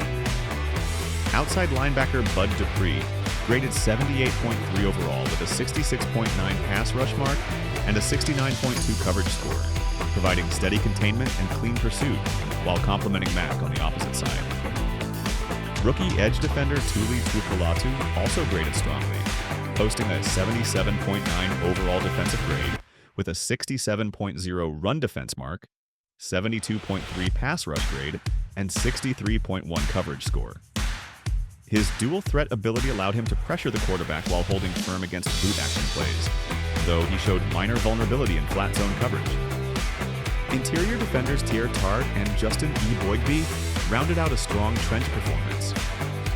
Tart earned a 73.8 overall grade and a 78.8 run defense grade, anchoring the interior and controlling double teams while serving as the primary A-gap stabilizer. Higbee posted a 72.7 overall defensive grade with a 70.1 pass rush mark, using consistent hands and leverage to disrupt Minnesota's pocket. Rotational lineman Jamari Caldwell contributed a 65.3 overall defensive grade, including a 71.3 run defense grade and 52.5 in pass rush efficiency, offering reliable depth against interior runs.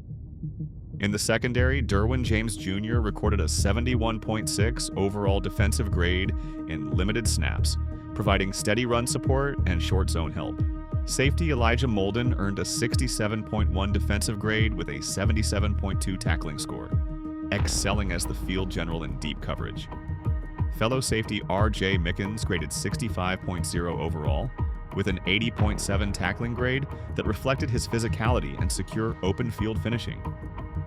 Veteran safety Tony Jefferson, 62.5, and slot corner Josser Taylor, 65.0, both added rotational stability, helping maintain the secondary structure with minimal coverage breakdowns. The linebacker unit, consisting of Perryman, Dian Henley, and Delshawn Phillips, averaged a combined defensive grade of 75.2. Perryman's coverage grade of 90.4 and Henley's 67.1 grade helped limit the Vikings' intermediate passing lanes to below 0 expected points added per target. Henley also led the entire linebacker group in tackling efficiency with a 79.3 tackling grade, excelling in space and maintaining balance between pursuit and containment. Collectively, this linebacker group redefined short zone discipline and represented the Chargers' best second-level performance of the season. The defensive line and edge units were equally dominant.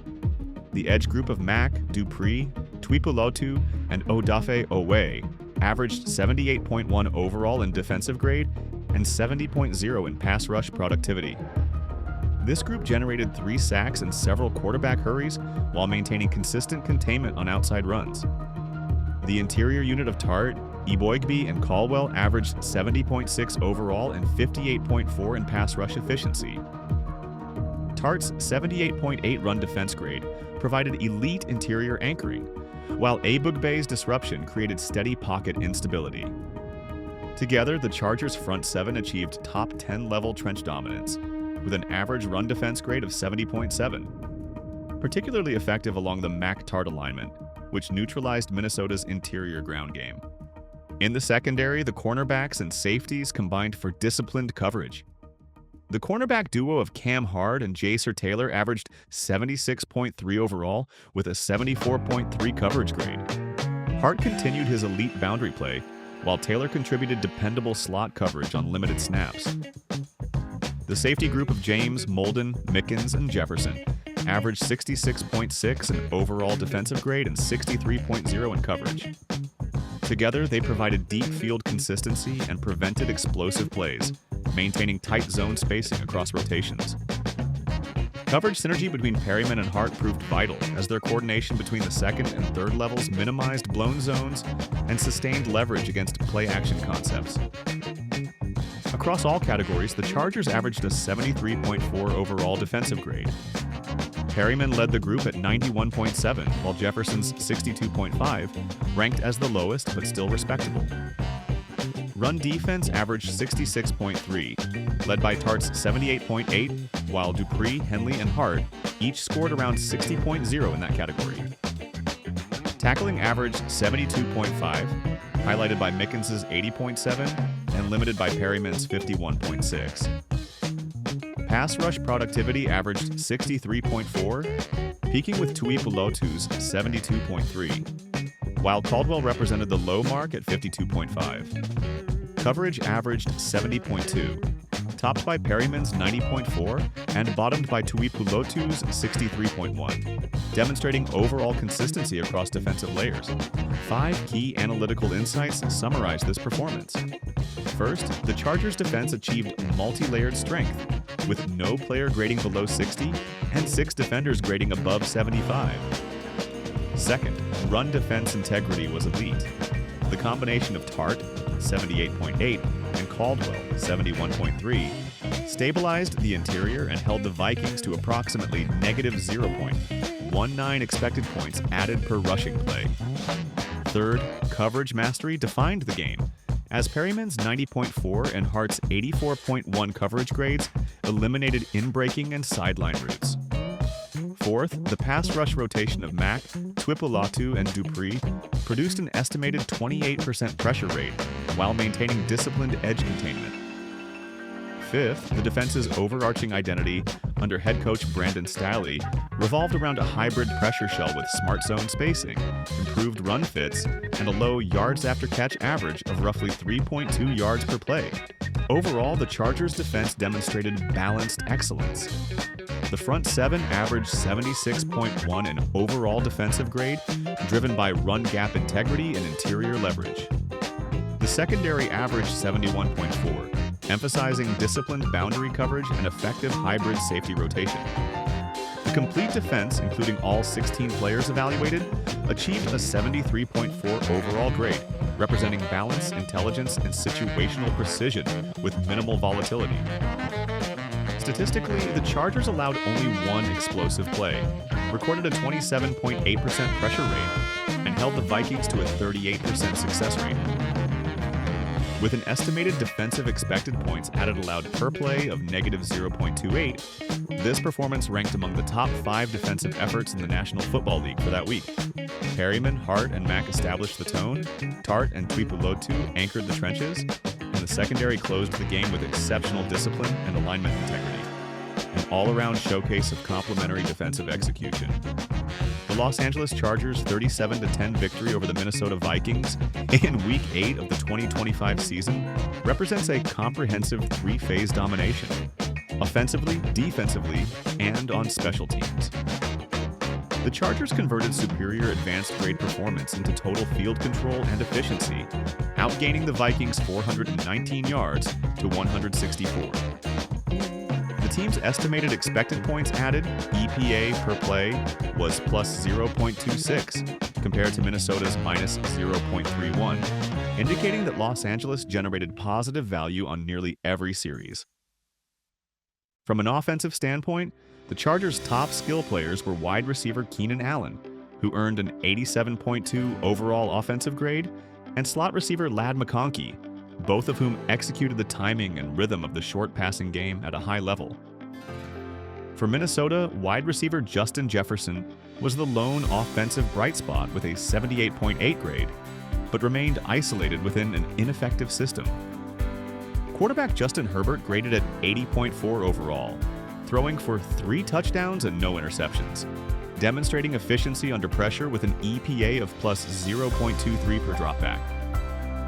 In contrast, Vikings quarterback Carson Wentz received a 41.0 offensive grade, throwing 2 interceptions and no touchdowns, while struggling under pressure on 38% of his dropbacks for a negative 0.35 EPA per dropback. The Chargers' ground game, led by running back Vidal, produced 117 rushing yards and a touchdown. Vidal's 80.6 overall offensive grade and 80.7 rushing mark reflected a complete rushing performance, both inside and outside the tackles. In comparison, Minnesota's Aaron Jones, who earned a 62.4 rushing grade, averaged only 1.2 yards before contact per attempt, while Vidal averaged 2.8. The Chargers' offensive line, which averaged roughly a 61 pass blocking grade, held firm at the edges thanks to Joe Alt's 66.1 grade, and right tackle Bobby Hart's elite 83.6 pass blocking score. The Vikings' offensive line collapsed on the right side as players such as Will Freeze, 46.6, and Justin School, 53.4, repeatedly surrendered pressure. The result was a 6-to-1 disparity in explosive plays. Los Angeles generated 6 plays of 20 or more yards, while Minnesota managed only 1, a crossing route to Jefferson. Defensively, the Chargers controlled every phase of the game. The front 7 was dominant, led by linebacker Denzel Perryman, 91.7 defensive grade, edge rusher Khalil Mack, 86.7, and outside linebacker Tuli Tuipulotu, 77.9. Together, they generated a 27.8% pressure rate, while the Vikings' defensive front mustered only 9%. In the secondary, cornerback Cam Hart graded at 87.6 in coverage, and safety Derwin James Jr. earned 71.6, holding Minnesota's passing attack below 5 yards per attempt. Overall, Los Angeles posted an EPA allowed per play of minus 0.28, compared to Minnesota's plus 0.29 allowed, meaning that the Chargers' defense prevented points at nearly the same rate that their offense created them. This performance reflected elite gap discipline, coverage rotation, and spatial balance across all defensive layers. Special teams provided an additional layer of separation. On interceptions, Minnesota's Josh Metellus recorded 1 interception with no return, while Los Angeles safety R.J. Mickens made an interception and returned it 15 yards, directly setting up a short field touchdown drive. In the return game, Vikings returner Miles Price had 5 kick returns for 135 yards, 27.0 yard average, while the Chargers' Darius Davis produced 3 returns for 75 yards, 25.0 average. Although Price's volume was slightly higher, it mainly reflected Minnesota being on the receiving end of repeated Charger scoring drives. Neither team generated any meaningful punt return yardage, as the Chargers were rarely forced to punt. In the kicking game, Vikings kicker Will Reichard converted 1 of 2 field goal attempts, long of 54 yards, and made his only extra point attempt for 4 total points. Chargers kicker Cameron Dicker, however, went 3 for 4 on field goals, long of 45 yards, and 4 for 4 on extra points, accounting for 13 total points. Dicker's accuracy consistently converted drives into scoring possessions, while Reichard's early miss proved costly. punting statistics further underscored offensive dominance. Minnesota's Ryan Wright punted 4 times for 184 yards, a 46.0-yard average, with 3 punts inside the 20-yard line. Whereas the Chargers did not punt a single time, a rare and clear indicator of sustained offensive efficiency. The composite analytical takeaways from this matchup reinforce that the Chargers won decisively across every structural phase. First, Los Angeles achieved total phase control, leading in offensive, defensive, and special teams expected points added. Second, the Chargers demonstrated superior drive efficiency, scoring on 8 of 11 drives, while Minnesota managed to score on only 2 of 12. Third, turnovers and hidden yardage favored Los Angeles, as they finished with a +1 turnover margin and 23 more hidden return yards, translating to roughly +2.1 expected points added in field position value. Fourth, situational football performance was lopsided. The Chargers converted 8 of 13 third down attempts, 62%, compared to the Vikings' 3 of 13, 23%. In the red zone, Los Angeles went a perfect 4 for 4 on touchdowns, while Minnesota converted only 1 of 3 attempts, 33%. Game structure also reflected Los Angeles' control from start to finish. In the first half, the Chargers built a 21-3 lead through Herbert's quick passing game, generating an EPA of +0.29 per dropback. In the second half, the defense completely shut down the Vikings, allowing only 61 total yards. In total, the Chargers' advantage was visible across all major categories. Offensively, Los Angeles held a 24-point average grade advantage, driven by Herbert, Allen, and Vidal executing efficiently behind a stable pocket. Defensively, the Chargers held a 15-point average defensive grade advantage, anchored by Mack and Perryman controlling the front 7 and Hart erasing Minnesota's second wide receiver, Jordan Addison. On special teams, Los Angeles enjoyed a 9-point scoring edge, thanks to Dicker's 13 points compared to Reichard's 4, and the absence of punts indicating complete offensive control. The box score numbers reinforce these advanced findings. Los Angeles recorded approximately 419 total yards to Minnesota's 164, produced 1 takeaway with no giveaways compared to Minnesota's 1 giveaway and no takeaways, converted 62% of third downs to the Vikings' 23%, and achieved a perfect 100% red zone touchdown rate compared to the Vikings' 33%. The Chargers allowed only 1 sack while recording 3 on defense, and controlled time of possession by nearly 10 minutes, approximately 35 minutes to 25 minutes. In essence, the traditional statistics from ESPN align perfectly with the advanced grade analysis. The Chargers dominated at every level: offense, defense, and special teams, driven by balanced expected points added on both sides of the ball, precise execution in the kicking game through Cameron Dicker and R.J. Mickens, and complete offensive efficiency evidenced by the absence of a single punt. It was a model of complementary football and a definitive statement performance by Los Angeles in all structural dimensions of the game. The Week 8 matchup between the Los Angeles Chargers and the Minnesota Vikings, which ended in a 37-10 victory for Los Angeles, was a complete performance across all 3 phases of the game: offense, defense, and special teams. Incorporating the fumble and defensive tackle data from ESPN provides a comprehensive, full-field analytical picture that reinforces how the Chargers dominated structurally from start to finish. Turnovers and ball security were a key differentiator in the contest. The Chargers played a completely clean game with 0 fumbles and no giveaways, continuing their turnover-free streak. Minnesota quarterback Carson Wentz fumbled once but recovered it, and both defenses recorded 1 interception. For the Chargers, safety R.J. Mickens intercepted a pass and returned it 15 yards, directly setting up a touchdown that created a 4-point swing in expected points added EPA. Vikings safety Joshua Metellus also intercepted a pass, but failed to generate any subsequent scoring. Factoring in the field position gained by Mickens' return, Los Angeles held an effective +1 turnover margin, a swing that directly aligned with the final scoring gap. Defensive performance further illustrated the disparity between the 2 teams. The Chargers finished with 46 total tackles, 33 solo, 5 sacks, 8 quarterback hits, 7 passes defended, and 7 tackles for loss. The Vikings, by contrast, recorded 80 total tackles, 47 solo, 2 sacks, 8 quarterback hits, 8 passes defended, and 10 tackles for loss. The lower tackle count for the Chargers signified control of time of possession and defensive efficiency, while Minnesota's inflated total reflected prolonged exposure on the field, as Los Angeles ran more than 70 offensive plays.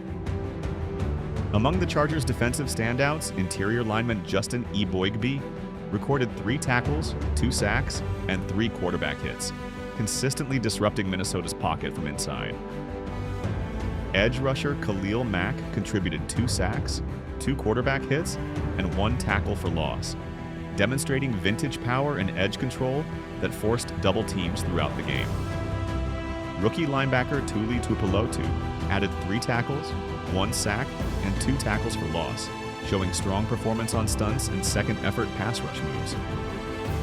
Cornerback Cam Hart tallied 4 tackles, 3 passes defended, and 1 quarterback hit, locking down the boundary and neutralizing Vikings receivers Jordan Addison and Jalen Naylor.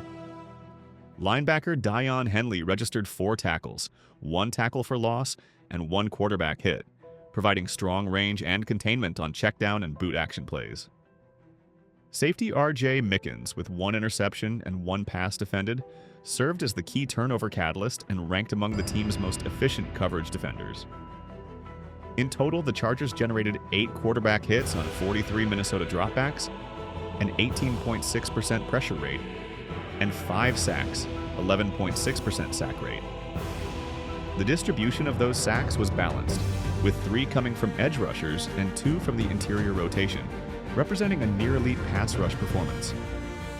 For Minnesota, linebacker Blake Cashman led the team with 11 total tackles, 6 solo, and 1 tackle for loss, though his impact was more reactive than anticipatory.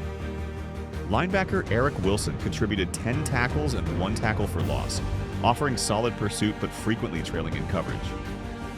Edge defender Jonathan Greenard had 6 tackles, 3 tackles for loss, 2 quarterback hits, and 1 sack, standing out as the Vikings' only consistent front 7 disruptor. He challenged Chargers left tackle Joe Alt early, but could not sustain pressure throughout the game. Veteran safety Harrison Smith tallied 6 tackles, but had limited impact in coverage or deep alignment. Safety Joshua Metellus added 6 tackles, 1 interception, and 1 pass defended after reading Herbert's glance route. But the takeaway produced no points, as Minnesota immediately went 3 and out. Overall, despite producing 80 tackles, the Vikings generated only 2 sacks, a 4.6% pressure rate, and surrendered 419 total yards, underscoring fundamental structural inefficiency. Special teams performance further widened the margin between the two teams. Vikings kicker Will Reichard went 1 for 2 on field goals, with a long of 54 yards, and converted his lone extra point attempt, totaling 4 points. Chargers kicker Cameron Dicker converted 3 of 4 field goals, long of 45 yards, and all 4 extra point attempts, scoring 13 points. Dicker's accuracy and consistency provided a 9-point advantage on special teams alone. Punting statistics highlight offensive efficiency even more starkly. Vikings punter Ryan Wright had 4 punts for 184 yards, averaging 46.0 yards per punt, with 3 downed inside the 20-yard line. The Chargers, in contrast, did not punt once, a rare indicator of complete offensive control and drive sustainability. In the return game, Minnesota's Miles Price returned 5 kickoffs for 135 yards, averaging 27.0 yards per return, while the Chargers' Darius Davis returned 3 for 75 yards, averaging 25.0 yards. While those averages were similar, Price's higher volume reflected how frequently the Vikings received kickoffs after Los Angeles scoring drives. In the turnover return category, Metellus' interception for Minnesota produced no yardage, while Mickens' 15-yard interception return for Los Angeles provided approximately 24 yards in EPA-adjusted field position advantage. Cross-phase metrics show the Chargers' control across every category. Los Angeles ran 70 total plays to Minnesota's 54, a 30% increase in offensive volume. The Chargers' defense recorded 5 sacks compared to 2 for Minnesota, and although both teams tallied 8 quarterback hits, Los Angeles' hits were drive-ending, while Minnesota's were not. The Chargers forced 10 third down stops out of 13 attempts, 77%, compared to Minnesota's 5 out of 13, 38%. Los Angeles finished with a +1 turnover differential, which correlated directly to an estimated +7.3 expected points advantage. From an integrated analytical perspective, several conclusions stand out. First, the Chargers' defensive structure operated with near-perfect execution, allowing only 164 total yards and forcing 3 sacks on Wentz's first 4 series. 5 different players recorded sacks, underscoring the defense's rotational depth and pressure cohesion. Linebacker Denzel Perryman and cornerback Cam Hart's coverage synergy limited the Vikings to 0 completions on passes traveling more than 15 air yards. Second, Minnesota's defense was overexposed. Its total of 80 tackles reflected fatigue, not dominance, as Herbert repeatedly led 9-play or longer scoring drives. Jonathan Greenard was the only Viking defender with more than 2 disruptive plays, combining a tackle for loss, quarterback hit, and sack. Third, turnovers and field position played directly into Los Angeles' favor. Mickens' interception led to a short field touchdown from Herbert to McConkey, while Metellus' takeaway for Minnesota yielded no points. Fourth, the Chargers maintained an offensive efficiency cascade, scoring on 8 total drives, punting 0 times, and posting a +0.26 expected points added per play, compared to Minnesota's 2 scoring drives, 1 fumble, and -0.31 expected points added per play. Fifth, special teams consistency expanded the margin. Dicker's 9-point differential and the absence of punts reinforced complete command of all 3 phases. The combined statistical data tell a clear story. Offensively, the Chargers finished with an EPA of +0.26 per play, while the Vikings posted -0.31, a net efficiency swing of +0.57. Defensively, Los Angeles allowed an EPA of -0.28 per play versus Minnesota's +0.29 allowed, creating another +0.57 differential. Special teams contributed a 9-point edge, while turnovers added roughly 5 points in expected value. In total, the Chargers' performance generated an estimated 71% win probability advantage. In conclusion, the ESPN fumble and tackling data confirm what advanced grading already indicated. The Chargers played clean, efficient, and structurally sound football across every dimension. The Vikings, by contrast, relied on reactive, high-volume defense and failed to convert opportunities into points.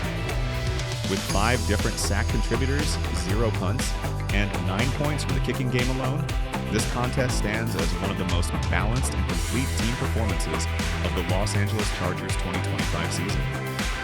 The Los Angeles Chargers' 37-10 victory over the Minnesota Vikings in Week 8 of the 2025 season was one of the most complete and multi-dimensional performances in the National Football League that year.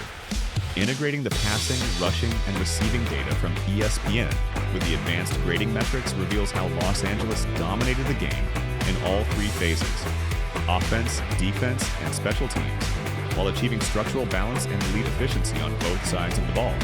Passing comparison: quarterback Justin Herbert led the Chargers' air attack with remarkable precision, completing 18 of 25 passes, 72%, for 227 yards, 3 touchdowns, and 1 interception, earning a passer rating of 122.8.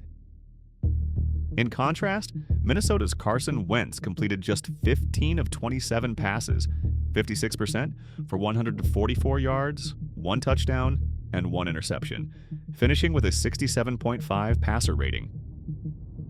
Herbert's rhythm and accuracy were consistent throughout the game, aligning perfectly with his advanced grades, an overall offensive grade of 80.4 and a passing grade of 75.2. He manipulated space and coverage with motion concepts, isolating slot receiver Ladd McConkey and tight end Composite-Gadsden-Allen, and completed 80% of his intermediate throws. Wentz's timing collapsed under pressure, taking 5 sacks and operating under duress on 38% of his dropbacks. The efficiency gap between the 2 quarterbacks was massive. Herbert averaged 9.1 yards per attempt compared to Wentz's 5.1, resulting in a +4.0 yard per attempt advantage and an estimated plus 0.2. 6 expected points added EPA per dropback for Herbert versus minus 0.32 for Wentz. Herbert's total quarterback rating, QBR of 96.2, compared to Wentz's 27.3 reflected total situational dominance. Rushing comparison. On the ground, Los Angeles established complete control.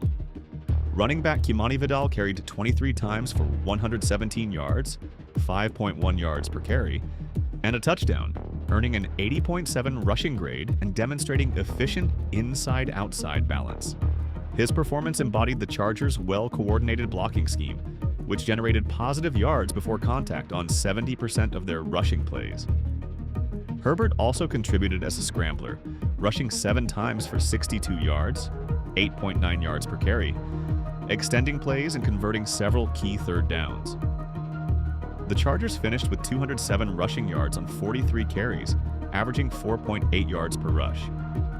The Vikings, meanwhile, managed only 34 rushing yards on 11 carries, 3.1 yard average, led by Xavier Scott's 2 attempts for 16 yards. Minnesota's offensive line, which graded below 55 in run blocking, failed to generate any push, forcing early cutbacks and tackles for loss. Receiving comparison. The Chargers' receiving unit outperformed the Vikings by a wide margin in both production and efficiency. McConkey led all receivers with 6 catches for 88 yards and a touchdown, repeatedly finding openings in Minnesota's cover 3 seams. Tight end Gadsden-Allen, 2 caught 5 passes for 77 yards and 1 touchdown, exploiting linebacker mismatches and maintaining excellent vertical leverage. Keenan added 4 catches for 44 yards, operating as the timing and spacing technician on first reads, while Trey contributed 2 catches for 8 yards and a red zone touchdown. For Minnesota, Justin Jefferson was the primary threat, catching 7 passes for 74 yards, but he was limited by Perryman and Hart's bracket coverage that erased most deep opportunities. Jordan Addison caught 3 passes for 26 yards and a touchdown, and tight end T.J. Hawkinson added 2 catches for 26 yards. On average, the Chargers receivers produced 12.6 yards per catch, compared to Minnesota's 8.7, a 3.9-yard differential that mirrored Herbert's dominance in the intermediate passing zones. Los Angeles receivers consistently separated against soft zones, while Minnesota's targets were bracketed on more than 70% of snaps. Defensive and tackling performance. Los Angeles' defense overwhelmed the Vikings' offense at every level. The Chargers recorded 5 sacks, 2 from Justin Eboigbe, 2 from Khalil Mack, and 1 from Tuli Tuipolatu, along with 8 quarterback hits, 7 passes defended, and 46 total tackles. The Vikings, by contrast, had to make 80 tackles, an indicator of how frequently they were forced onto the field. Despite recording an equal number of quarterback hits, 8, and passes defended, 8, Minnesota generated only 2 sacks from Jonathan Greenard and Jonathan Allen, and allowed multiple long drives. The Chargers' low tackle count reflected control and efficiency, while the Vikings' inflated total demonstrated reactive play, cleaning up after allowing chunk gains. Special teams impact. The Chargers also held a clear advantage in the kicking game. Kicker Cameron Dicker converted 3 of 4 field goals, long of 45 yards, and all 4 extra point attempts, scoring 13 points. Minnesota's Will Reichard made only 1 of 2 field goals, long of 54 yards, and 1 extra point, scoring 4 points, a 9-point swing in favor of Los Angeles. In the return game, Darius Davis recorded 3 kickoff returns for 75 yards, 25.0 yard average, while Minnesota's Miles Price returned 5 kicks for 135 yards, 27.0 average. The Vikings' higher return volume simply reflected how often they were on the receiving end of kickoffs after Chargers scores. Most notably, the Chargers never punted, while Minnesota punted 4 times for an average of 46.0 yards, a testament to Los Angeles' sustained offensive drives and overall command of field position. R.J. Mickens' interception and 15-yard return was the only special teams or defensive play to yield positive expected points, added EPA value, further extending the Chargers' control, team-wide metrics, and efficiency. the raw numbers captured the full extent of the imbalance.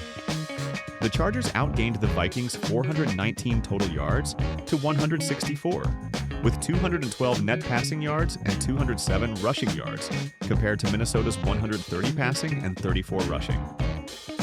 Los Angeles averaged 6.7 yards per play to Minnesota's 3.0 and converted 62% of third downs, 8 of 13, versus the Vikings' 23%, 3 of 13.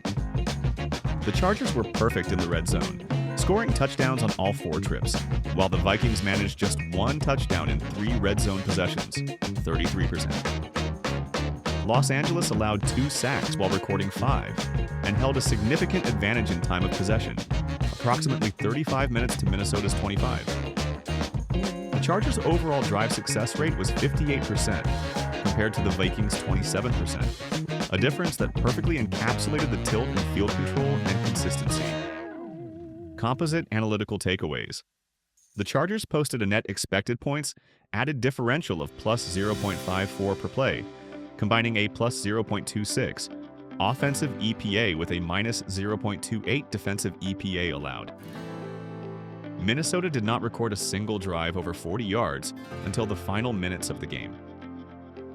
Herbert's clean mechanics, precise short-to-deep layering, and 72% completion rate demonstrated total system coherence, while Wentz pressured on 45% of dropbacks, completed only 5 passes under duress.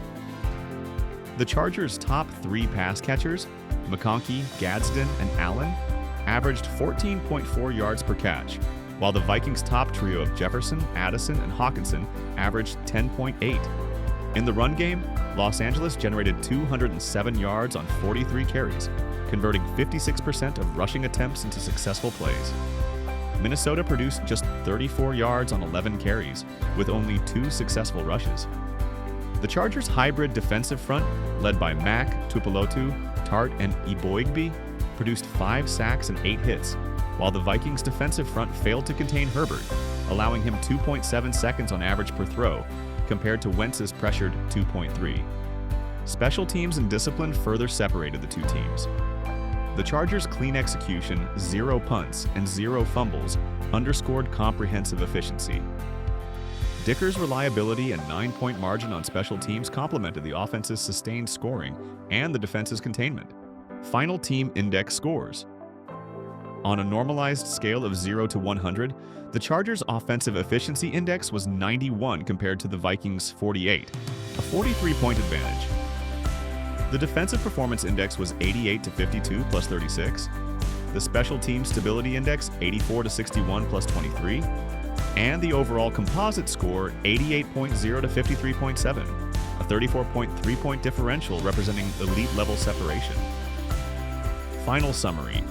The Chargers' 37-10 win over the Vikings was far more than a lopsided scoreline. It was a complete schematic and execution-based victory.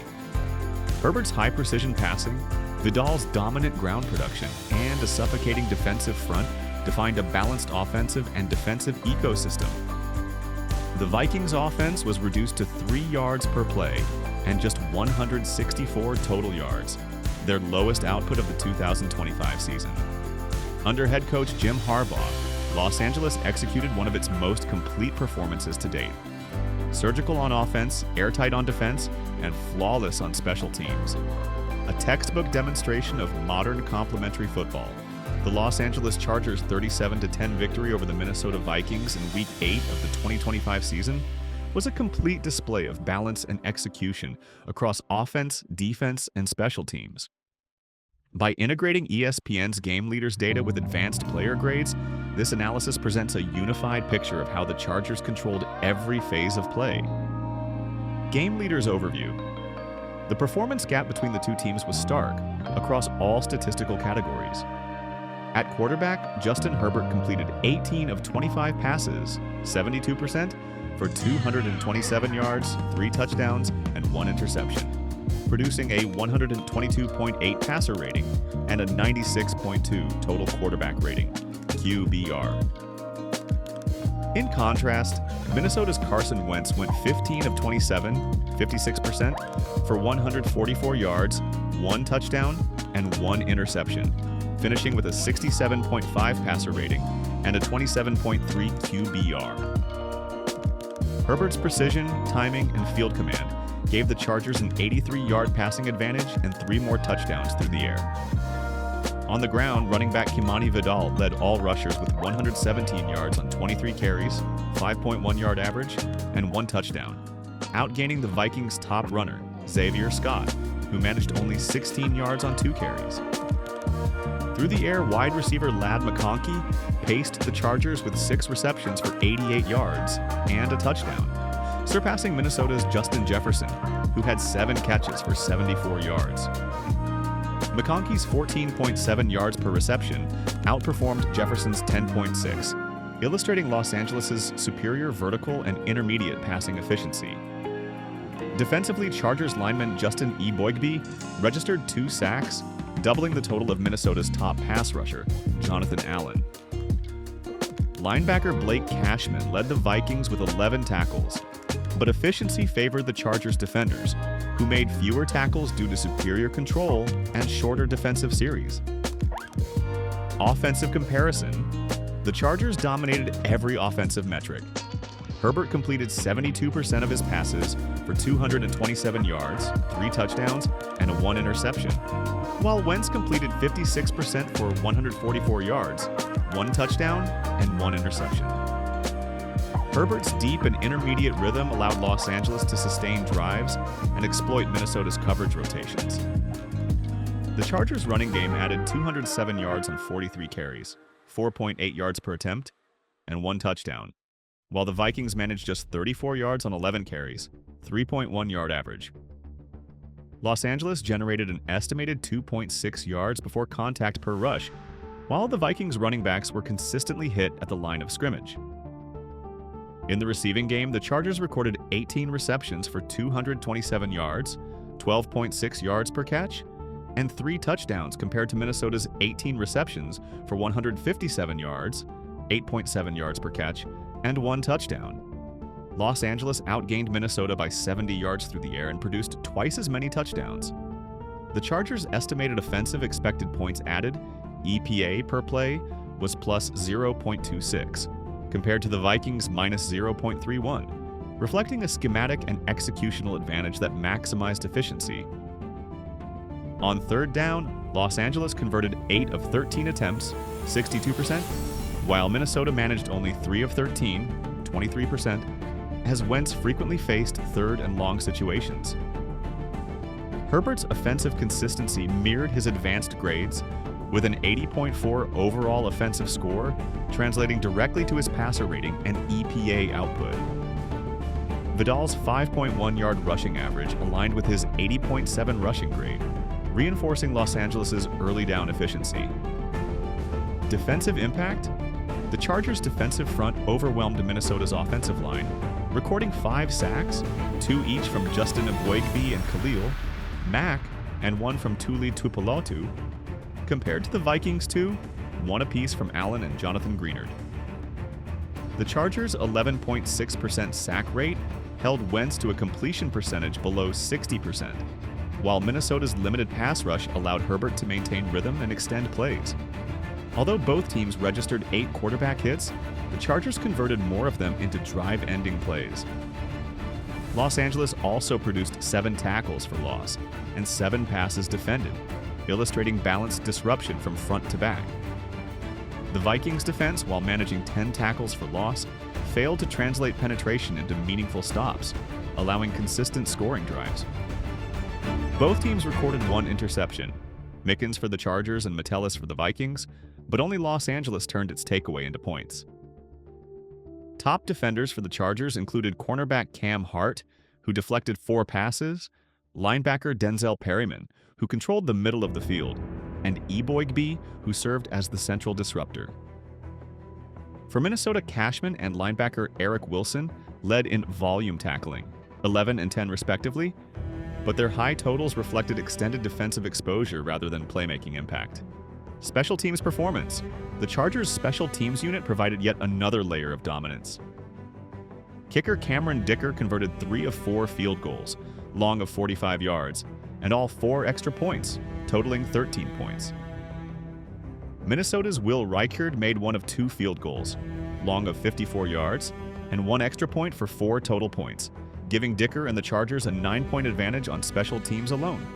In the return game, the Vikings' Miles Price returned 5 kickoffs for 135 yards, 27.0-yard average, while Los Angeles' Darius Davis returned 3 for 75 yards, 25.0-yard average.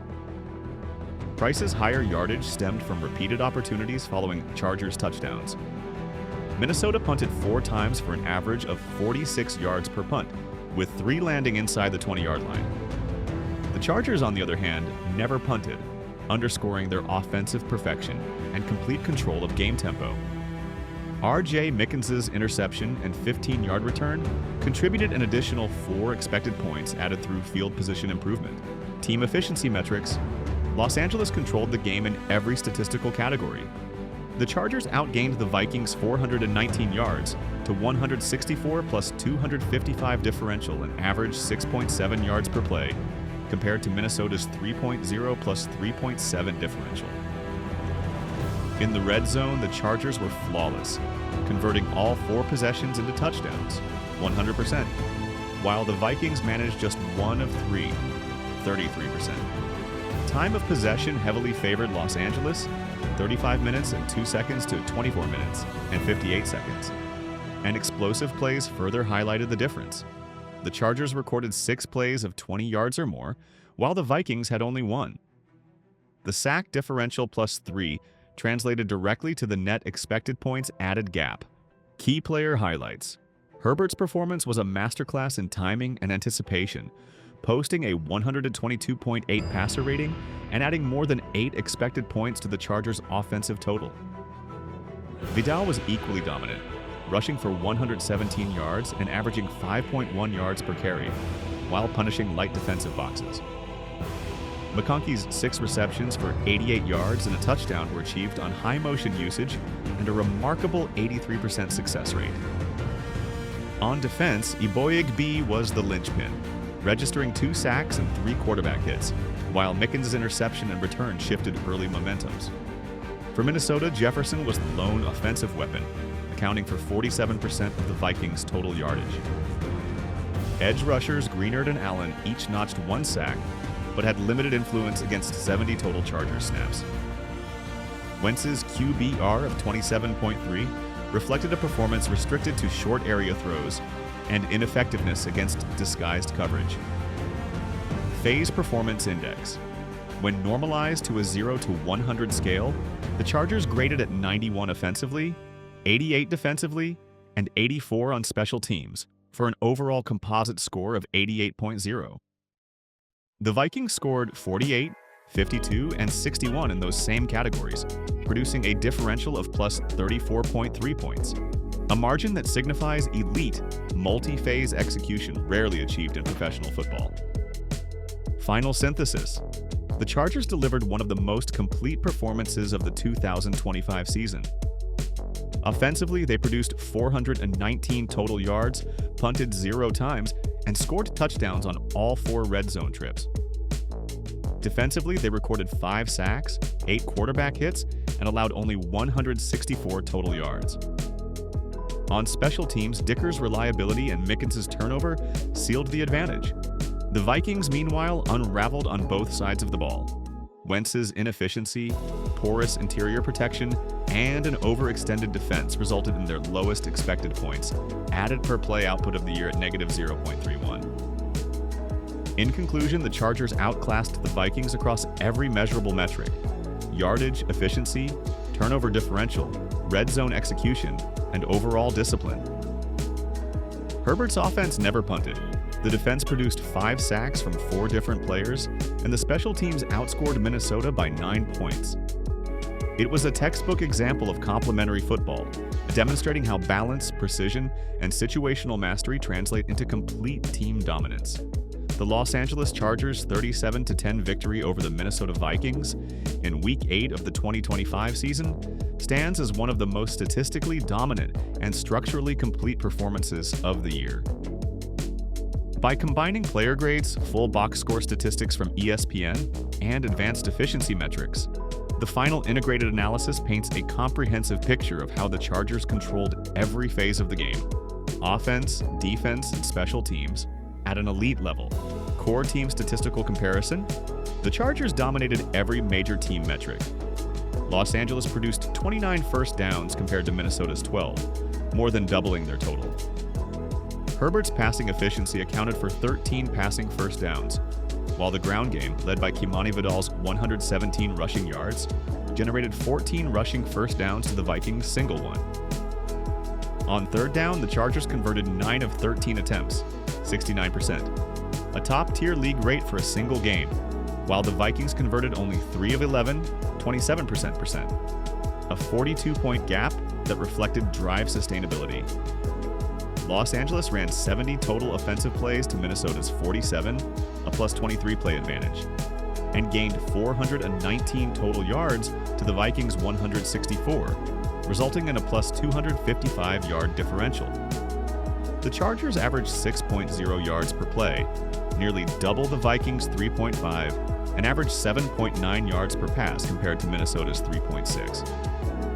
Herbert's clean pockets and vertical rhythm yielded an 82-yard net passing advantage, while Wentz's protection collapsed, surrendering 5 sacks for 27 lost yards. Los Angeles attempted 43 rushes for 207 yards, 4.8-yard average, quadrupling Minnesota's rushing volume and outgaining them by 173 yards on the ground. Both teams committed 8 penalties and each threw 1 interception, but the Chargers maintained superior ball security by avoiding fumbles altogether. The time of possession disparity was staggering. Los Angeles controlled the ball for 39 minutes and 4 seconds, nearly doubling Minnesota's 20 minutes and 56 seconds of possession. Efficiency and flow analysis: the Chargers sustained drives at an exceptional rate, averaging 3.2 first downs per possession, compared to Minnesota's 1.2. This drive extension rate, 3 times higher than the Vikings, was a clear indicator of schematic precision and situational mastery. Los Angeles averaged 6.0 yards per play, compared to Minnesota's 3.5, a 2.5-yard advantage that translated to roughly 12.5 points in expected value across the game. The Chargers produced 6 explosive plays of 20 or more yards, while the Vikings managed only 1, a reception by Justin Jefferson. On third down, Los Angeles maintained a conversion rate near 70%, whereas Minnesota's 27% rate reflected their inability to sustain drives. On average, each Chargers drive gained 46.6 yards and ended in points on 7 of 9 possessions. The Vikings, by contrast, averaged only 16.4 yards per drive, with 6 of 10 drives ending in 10 yards or fewer. Offensive performance by unit: offensively, Herbert and the Chargers were nearly flawless. Herbert completed 18 of 25 passes for 227 yards, 3 touchdowns, and 1 interception, finishing with a 122.8 passer rating and a plus 80.4 offensive grade, an elite combination of accuracy and timing. Vidal carried the ball 23 times for 117 yards and 1 touchdown, earning an 80.6 rushing grade. His consistency allowed Los Angeles to control tempo and neutralize the Vikings' pass rush. In the passing game, McConkey, 6 receptions for 88 yards and 1 touchdown, Gadsden, 5 receptions for 77 yards and 1 touchdown, and Allen, 4 receptions for 44 yards, combined to average 13.7 yards per catch and added plus 0.28 expected points per target. The offensive line allowed only 2 sacks, with right tackle Bobby Hart's 83.6 pass blocking grade and left tackle Joe Alt's 65.1 score anchoring the unit's cohesion. Minnesota's offense, on the other hand, collapsed under pressure. Quarterback Carson Wentz completed 15 of 27 passes for 144 yards, 1 touchdown, and 1 interception, finishing with a 41.0 offensive grade. Running backs Aaron Jones and Jordan Mason both graded below 60, managing only 34 combined rushing yards on 11 carries. Jefferson accounted for nearly half of the Vikings' total offensive output with 7 receptions for 74 yards, while Jordan Addison added 3 catches for 26 yards and 1 touchdown. The Vikings' protection unit gave up 5 sacks for a loss of 27 yards, with center Bradley Bozeman grading only 41.2 in pass blocking, and right tackle Walter Rouse at 60.8, barely average. Defensive dominance breakdown. The Chargers' defense overwhelmed Minnesota's offensive front and dictated the game's physical tone.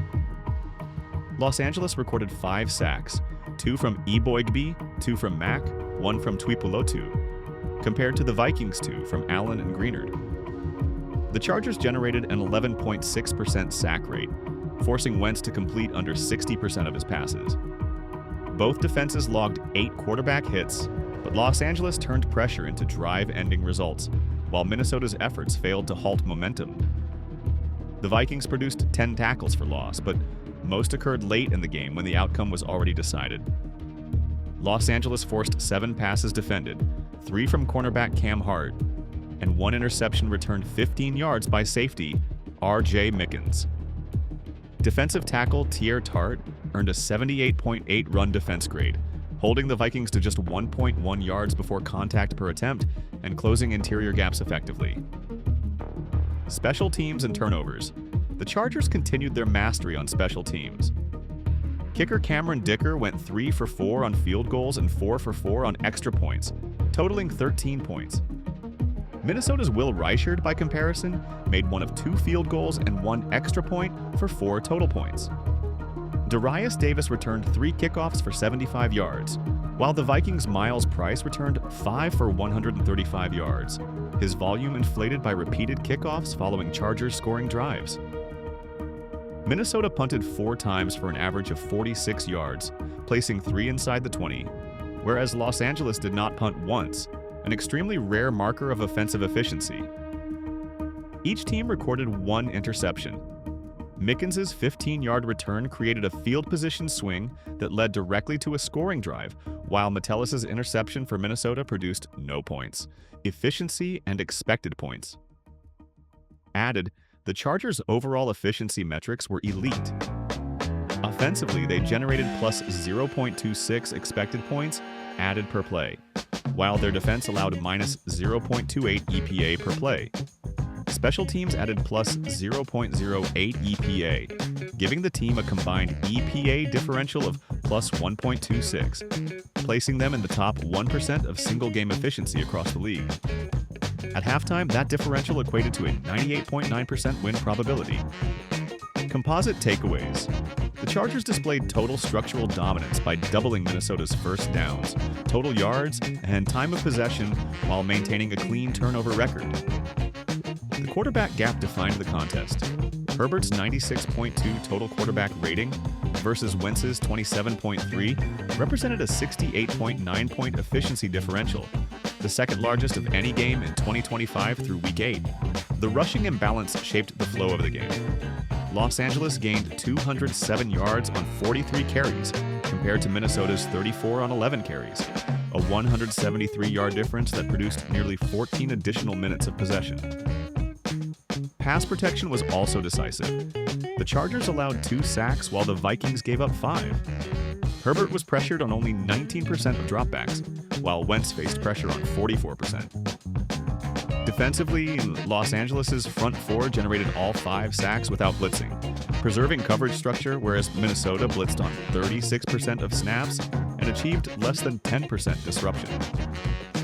On special teams, Dicker's 9-point kicking advantage and Mickens' interception return contributed to a net 10-point swing beyond offensive output. Final summary. Metrics. The Chargers' statistical superiority was clear across every dimension. Los Angeles totaled 419 yards to Minnesota's 164, averaged 6.0 yards per play versus 3.5, and recorded 29 first downs to the Vikings' 12. The Chargers rushed for 207 yards and passed for 212, while the Vikings managed just 34 rushing yards and 130 passing. Los Angeles converted 69% of third downs to Minnesota's 27% and held the ball for 39 minutes compared to the Vikings' 21.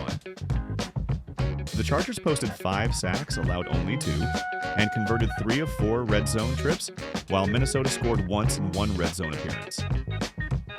Final verdict? The Chargers delivered a masterclass in complementary football, excelling simultaneously in execution, discipline, and structure. The offense never punted, posting a plus 255-yard advantage and a perfectly balanced mix of run-pass options and play-action designs. The defense generated 5 sacks, 8 quarterback hits, and limited Minnesota to 3.5 yards per play. Special teams added a 9-point edge and 4 additional expected points through field position. Key efficiency metrics such as possession control, 39-40 versus 20-56, drive success rate, 78% versus 25%, 27%, and explosive play ratio 6-to-1 further illustrate the magnitude of domination. With a yardage ratio of 2.56 to 1, an EPA differential of plus 0.57 per play, and nearly double the time of possession, the Chargers' Week 8 performance was not merely a decisive victory, it was one of the most comprehensive, statistically dominant displays of football in the 2025 season. Odafe Oweh displaying effective edge discipline and complementary pressure within the Chargers' 4-man rush scheme. His average quarterback contact distance was 4.77 yards from the line of scrimmage, slightly above the league average of 4.57 yards, indicating that his pressures generally developed just a fraction later than elite league timing, but still within an efficient range. This number reflects his ability to contain and collapse the pocket rather than an overcommit, maintaining rush lane integrity on Wentz's rollouts. Among Los Angeles' primary rushers, Justin Eboigbe, 4.28 yards, generated the quickest average pressure, followed by Khalil Mack, 4.47, and Tuli Tuipulotu, 4.52. Together, this group created a balanced pass rush arc, Eboigbe compressing from the interior, while Mack and Tuipulotu set the edges and Oweh closed out containment on longer developing plays. The Chargers' defensive front therefore averaged a 4.51 yard pressure depth, just under the league average, showing consistent collapse efficiency without sacrificing pocket control. For Oweh specifically, his role was less about pure speed rush production and more about gap discipline and pursuit angles. His sack came off backside containment, cleaning up a pressure initially forced by Eboigbe's interior collapse. His measured rush depth ensured the quarterback could not escape outside leverage, forcing Wentz into compressed throwing windows. While his 4.77 yard contact distance suggests a slightly delayed win rate compared to Mack's or Tuipulotu's, his contribution in sealing the right edge prevented Minnesota from extending drives through boot action or rollout passes. In summary, Odafe Oweh provided a steady, assignment-sound presence as part of a well-coordinated Chargers pass rush unit. His statistical impact, 1 sack and multiple containment pressures, underscored how Los Angeles' defensive design emphasized collective compression over individual flash, holding the Vikings offense to just 164 total yards and keeping their quarterback under constant duress. Tuli Tuipulotu's Week 8 performance, emphasizing his consistent and efficient pass rush production. Tuipulotu maintaining the disciplined edge integrity that defines Los Angeles' defensive structure. His average quarterback contact distance was 4.52 yards from the line of scrimmage, slightly quicker than the league average of 4.57 yards, which shows that his pressure reached the quarterback at an above-average pace. This metric illustrates how efficiently Tuipulotu compressed the pocket without losing contain, vital against the Vikings' boot action and rollout concepts. When viewed in the broader context of the Chargers' front, Tuipulotu's timing was almost perfectly aligned with veteran edge rusher Khalil Mack, 4.47 yards, and interior lineman Justin Eboigbe, 4.28 yards, both of whom consistently disrupted the interior and right side pocket. Odafe Oweh, 4.77 yards, while slightly slower, played the complementary role of outside containment. Together, this group created a synchronized pressure pattern, collapsing the pocket from all sides and forcing Vikings quarterback Carson Wentz into hurried, off-balance throws. Tuipulotu's quickness off the line and hand placement allowed him to win early in his rushes, but his true impact came from his ability to close space without overextending. His pressure often funneled Wentz toward Eboigbe's collapsing interior push, enabling coordinated sack opportunities. His 1 sack came on such a play where disciplined rush lanes prevented the quarterback from escaping. Overall, Tuipulotu's performance represented the balance between speed, control, and awareness that defines elite edge play in the Chargers scheme. His average rush distance, slightly faster than the league norm, reflects both precision and efficiency, while his stat line, 1 sack, 2 tackles, and 1 assist, shows how he contributed consistently to a defensive unit that registered 5 total sacks and limited Minnesota to only 164 total yards. This chart highlights Khalil Mack's Week 8 performance for the Los Angeles Chargers against the Minnesota Vikings, underscoring both his efficiency as a pass rusher and his role in shaping the structure of the defensive front. Mack finished with 1 sack, 2 tackles, and 1 forced fumble, reinforcing his status as the primary disruptor on the Chargers' defense. His average quarterback contact distance of 4.47 yards from the line of scrimmage was slightly faster than the league average of 4.57 yards, demonstrating consistent speed to collapse the pocket without overrunning plays. This number indicates that Mack reached the quarterback at an elite pace while maintaining balance between containment and pressure. Critical to Los Angeles' game plan against Minnesota quarterback Carson Wentz, who relies heavily on rollouts and extended plays. Within the context of the Chargers' defensive front, Mack's efficiency perfectly complemented his teammates. Interior lineman Justin Higbee recorded a quicker 4.28-yard contact distance, often setting up interior disruption, while edge partners Tuli Tuipulotu, 4.52 yards, and Odafe Owe, 4.77 yards, maintained disciplined rush lanes that prevented Wentz from escaping the pocket. Mack's blend of technique and timing made him the anchor point in this pass rush rotation. His ability to win at the point of attack and then redirect toward the quarterback allowed others to feed off his containment pressure. The forced fumble was emblematic of Mack's power and precision, as he used his trademark chop-and-rip move to dislodge the ball during a third-quarter drive, stalling one of the Vikings' few scoring chances. His overall pass rush timing and lane discipline ensured that the Chargers' defense operated at peak synchronization, forcing hurried throws and collapsing the pocket from all angles. In summary, Khalil Mack's Week 8 performance showcased his trademark blend of veteran awareness and technical dominance. His 4.47-yard contact average ranked better than league average and closely aligned with teammates Tuipulotu and Higbee, illustrating how the Chargers' front produced 5 total sacks and an 11.6% pressure-to-sack conversion rate. Mack's leadership and precise rush discipline not only generated turnovers but also set the tone for one of Los Angeles' most cohesive defensive showings of the 2025 season. This chart and player summary highlight Gadsden, the second's exceptional Week 8 performance against the Minnesota Vikings, where he served as one of the most efficient and productive receiving targets for the Los Angeles Chargers. Gadsden caught all 5 of his targets for 77 yards and 1 touchdown, posting a perfect 100% catch rate. His average separation of 3.85 yards was well above the league average of 2.98 yards, placing him alongside Lad McConkey, 3.89 yards, as one of the top 2 separation creators in the game. His ability to find soft spots in Minnesota's zone coverage and win leverage against linebackers made him a consistent, high-efficiency option for quarterback Justin Herbert. The radar chart compares Gadsden's separation to his teammates: McConkey, 3.89 yards, Trey Harris, 2.33 yards, and Keenan Allen, 2.1 yards. Gadsden ranked second on the team in average separation and exceeded both the league and positional averages for tight ends, which typically range between 2.4 and 2.8 yards.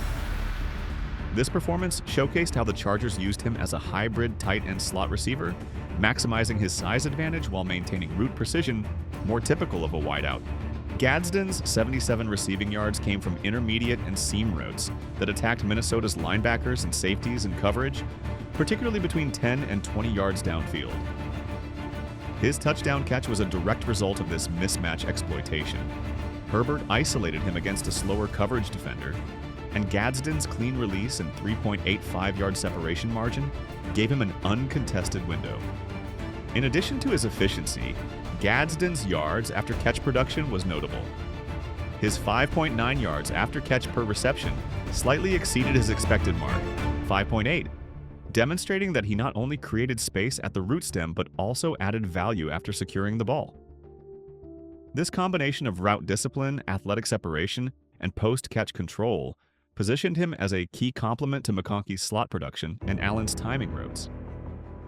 Overall, Gadsden-Allen's performance represented the prototype of a modern hybrid receiving tight end. Versatile, precise, and efficient. His ability to consistently separate above league average while converting every target into a catch made him one of the Chargers' most reliable and high-leverage players in their dominant offensive showing against Minnesota. This chart and summary detail Keenan Allen's performance in Week 8 of the 2025 season against the Minnesota Vikings, illustrating his trademark precision and reliability as the Los Angeles Chargers' route technician and possession receiver. Allen caught 4 of 5 targets for 44 yards, posting an 80% catch rate and continuing to serve as quarterback Justin Herbert's timing and rhythm anchor in short to intermediate passing windows.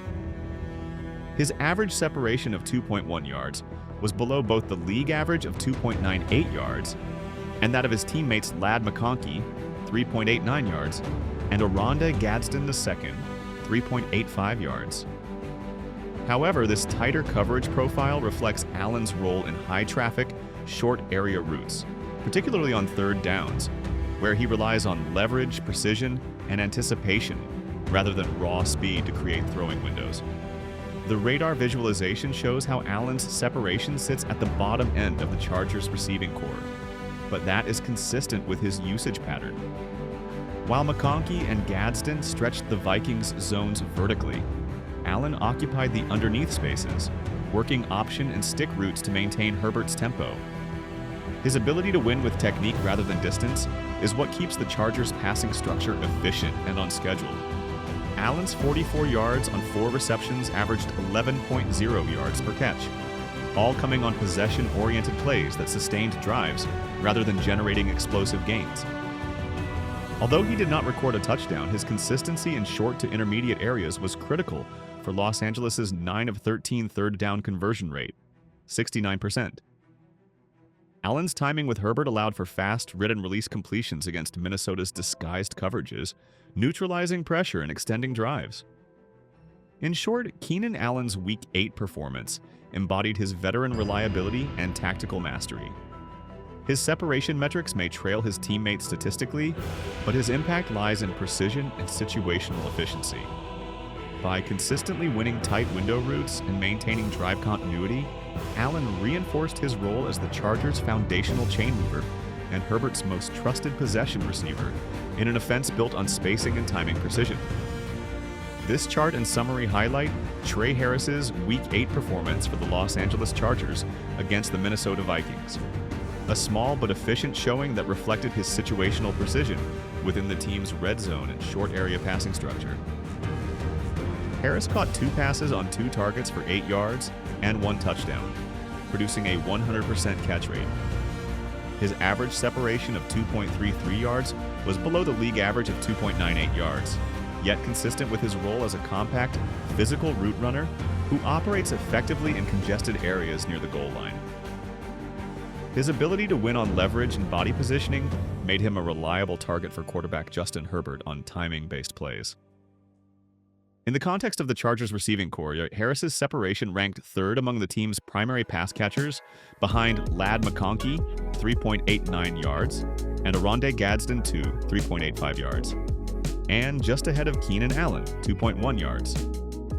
While he was not tasked with stretching the field vertically, his short area quickness and route discipline allowed him to function as a high-efficiency role player in Los Angeles' spacing concepts. Harris's touchdown reception was emblematic of his usage, a short yardage red zone play that capitalized on his precision and Herbert's timing. His ability to create just enough separation within tight coverage and secure catches in contested spaces made him a valuable rotational contributor, even with minimal volume. Overall, Trey Harris's Week 8 performance underscored the Chargers' offensive efficiency through role specialization.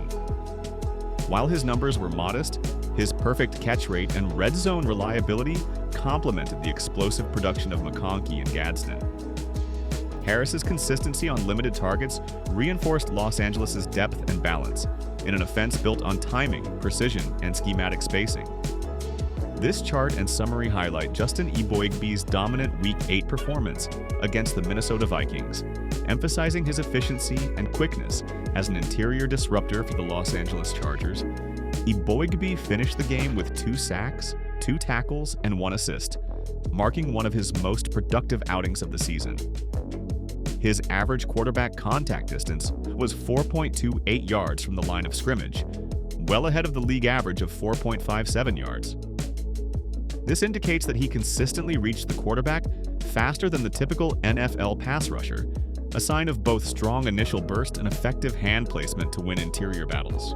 Among the Chargers' primary pass rushers, Higbee's 4.28-yard mark was the quickest on the team, faster than Khalil Mack, 4.47 yards, Tuli Tuipulotu, 4.52 yards, and Odafe Owe, 4.77 yards. This performance underscores his ability to penetrate the pocket from the inside and force quarterbacks into hurried throws or outside escapes, where edge rushers like Mack and Tuipulotu could clean up plays. Higbee's 2 sacks came from interior pressures, where his leverage, low pad level, and explosive first step allowed him to collapse Minnesota's protection immediately after the snap. He combined strength and agility to split double teams, forcing quarterback Carson Wentz into uncomfortable throwing lanes. His performance anchored a front 4 that collectively produced 5 sacks and an 11.6% pressure-to-sack conversion rate. Beyond the raw pass rush success, Higbee's 4.28-yard contact distance reveals the Chargers' broader defensive strategy. With Higbee pushing the pocket up the middle faster than league average, the Chargers were able to maintain pocket integrity and prevent Wentz from stepping up to avoid edge pressure. This coordinated front 4 effort kept Minnesota's offense trapped in unfavorable down and distance situations throughout the game. In summary, Justin Higbee's Week 8 showing was a model of interior disruption and efficiency. His combination of quick penetration and technical discipline not only produced 2 sacks but also set the tone for Los Angeles' defensive front. By collapsing the pocket faster than the league average, Higbee helped fuel a defensive performance that held the Vikings to just 164 total yards and limited their passing game to short, ineffective throws. This chart and summary highlight Ladd McConkey's Week 8 performance against the Minnesota Vikings, underscoring his role as the Chargers' top separator and high-efficiency slot weapon in their 37-10 victory. McConkey caught 6 of 10 targets for 88 yards and 1 touchdown, serving as the rhythm setter in Los Angeles' passing game. His average separation of 3.89 yards was not only the best on the team but also significantly above the league average of 2.98 yards, confirming his elite ability to create space through route precision, acceleration, and timing. McConkey consistently attacked Minnesota's cover 3 and pattern match zone looks, leveraging quick motions and cross-field stems to manipulate defensive leverage. His ability to separate horizontally and find soft coverage voids provided quarterback Justin Herbert with clean, high-percentage throwing windows all game. The radar chart compares separation among the Chargers' receiving corps. McConkey, 3.89 yards. McConkey-Gadsden-Allen, 3.85 yards.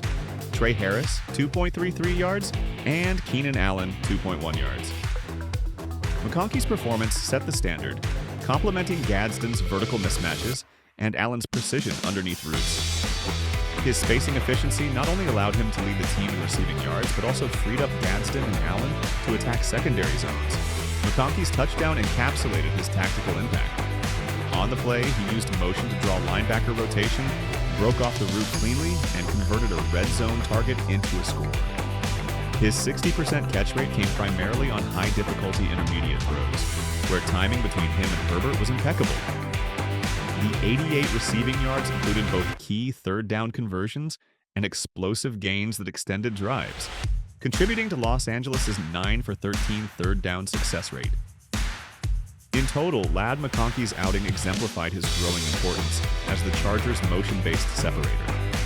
His near 4.0 yard average separation far exceeded league norms, emphasizing his route sharpness and spatial intelligence. Combining that with a touchdown and consistent drive-sustaining catches, McConkey delivered one of the most technically polished performances by a rookie receiver in Week 8. A perfect illustration of how precision and timing can anchor a high-efficiency passing system. This rushing chart illustrates Justin Herbert's highly efficient and opportunistic ground performance in the Los Angeles Chargers' Week 8 win over the Minnesota Vikings. Herbert carried the ball 7 times for 62 yards, averaging an impressive 8.9 yards per carry, which was one of his most productive rushing outings of the season. The chart shows that Herbert's rushing success came from multiple directions, reflecting both designed rollouts and scramble improvisations. He gained 21 yards on 2 carries through the right side interior gap, showing decisive bursts when Minnesota's defensive tackles over-pursued. His longest gain, a 21-yard run up the right guard lane, came off a broken passing play where he identified open space and accelerated quickly through the second level. He also recorded 18 yards on a single left guard run and 17 yards on 3 carries to the left edge, demonstrating balance in his field vision and confidence escaping pressure in either direction. His lone right edge scramble added 6 yards, converting a manageable down into a first down. Herbert's 62 rushing yards were the most by any quarterback in the league that week, and a vital component of the Chargers' offensive versatility. He didn't score a rushing touchdown, but his mobility played a key role in sustaining drives, particularly on third downs where his scrambles repeatedly extended possessions. His combination of awareness, acceleration, and controlled decision-making forced Minnesota's linebackers to hesitate on passing downs, opening throwing lanes for mid-range completions to Lad McConkey and Gadsden-Allen. In essence, Herbert's rushing output complemented his precision passing perfectly. His ability to convert broken plays into positive yardage neutralized Minnesota's pressure packages and reinforced the Chargers' control of game tempo. Each scramble served as a tactical adjustment within the larger offensive scheme, contributing both field position value and psychological pressure on a defense unable to contain him within the pocket. This rushing chart highlights Kamani Vidal's breakout performance in the Los Angeles Chargers' Week 8 win over the Minnesota Vikings, illustrating how effectively he attacked every rushing lane in the offensive structure. Vidal carried the ball 23 times for 117 yards and 1 touchdown, averaging 5.1 yards per carry, and served as the stabilizing force in a balanced offensive game plan. The directional breakdown of his runs shows remarkable versatility and balance. Vidal was most productive on runs behind the left guard, where he gained 45 yards on 7 carries, a 6.4 yard per carry average that demonstrated his timing, vision, and the Chargers' interior blocking synergy. He was also highly effective on runs off the right tackle, totaling 32 yards on 3 attempts, 10.7 yards per carry, showcasing his ability to read leverage and burst through second-level seams. His 7 carries for 28 yards up the middle highlighted his patience behind center and his lower body strength to push through tight gaps. Vidal's least efficient but most strategically significant runs came to the wide left edge, where he carried the ball 6 times for 12 yards and a touchdown. While his yardage average in that direction was modest, 2.0 yards per attempt, those plays were crucial in red zone and short yardage situations, including his touchdown, an inside zone that bounced outside behind a pulling blocker to cap an early scoring drive. The overall chart demonstrates how the Chargers diversified Vidal's workload, combining zone and duo concepts to maximize yardage before contact. He consistently gained positive yardage, registering an average of 2.8 yards before contact per attempt, meaning that over half his rushing total came from cleanly blocked lanes created by the offensive line, particularly behind left guard Donovan Jackson and tackle Joe Alt. Vidal's performance perfectly embodied efficiency and adaptability. His blend of power through contact and quick decision-making in traffic allowed the Chargers to control tempo and sustain drives. By attacking both guard gaps and selectively testing the edges, he neutralized Minnesota's front 7 and prevented them from keying on the pass. In summary, Kamani Vidal's 117-yard outing reflected not only his individual efficiency, but also Los Angeles' schematic precision. He produced chunk plays through disciplined zone reads and maintained drive consistency in short yardage scenarios. His production across all directions, balanced between interior power and perimeter discipline, cemented his role as the centerpiece of a ground game that dominated possession and helped propel the Chargers to one of their most complete offensive performances of the 2025 season. This rushing chart shows Jarrett Patterson's Week 8 performance for the Los Angeles Chargers against the Minnesota Vikings, illustrating his role as a secondary rotational running back behind Kamani Vidal. Patterson carried the ball 11 times for 30 yards, averaging 2.7 yards per carry. And while his production was modest, his carries reflected a mix of short yardage and interior zone responsibilities designed to maintain drive balance rather than create explosive plays. The directional data reveals how Patterson's workload was distributed primarily through the interior lanes. His most effective runs came up the middle right gap, where he totaled 15 yards on 3 carries, 5.0 yards per attempt. This success stemmed from solid blocking leverage and his ability to stay low through contact.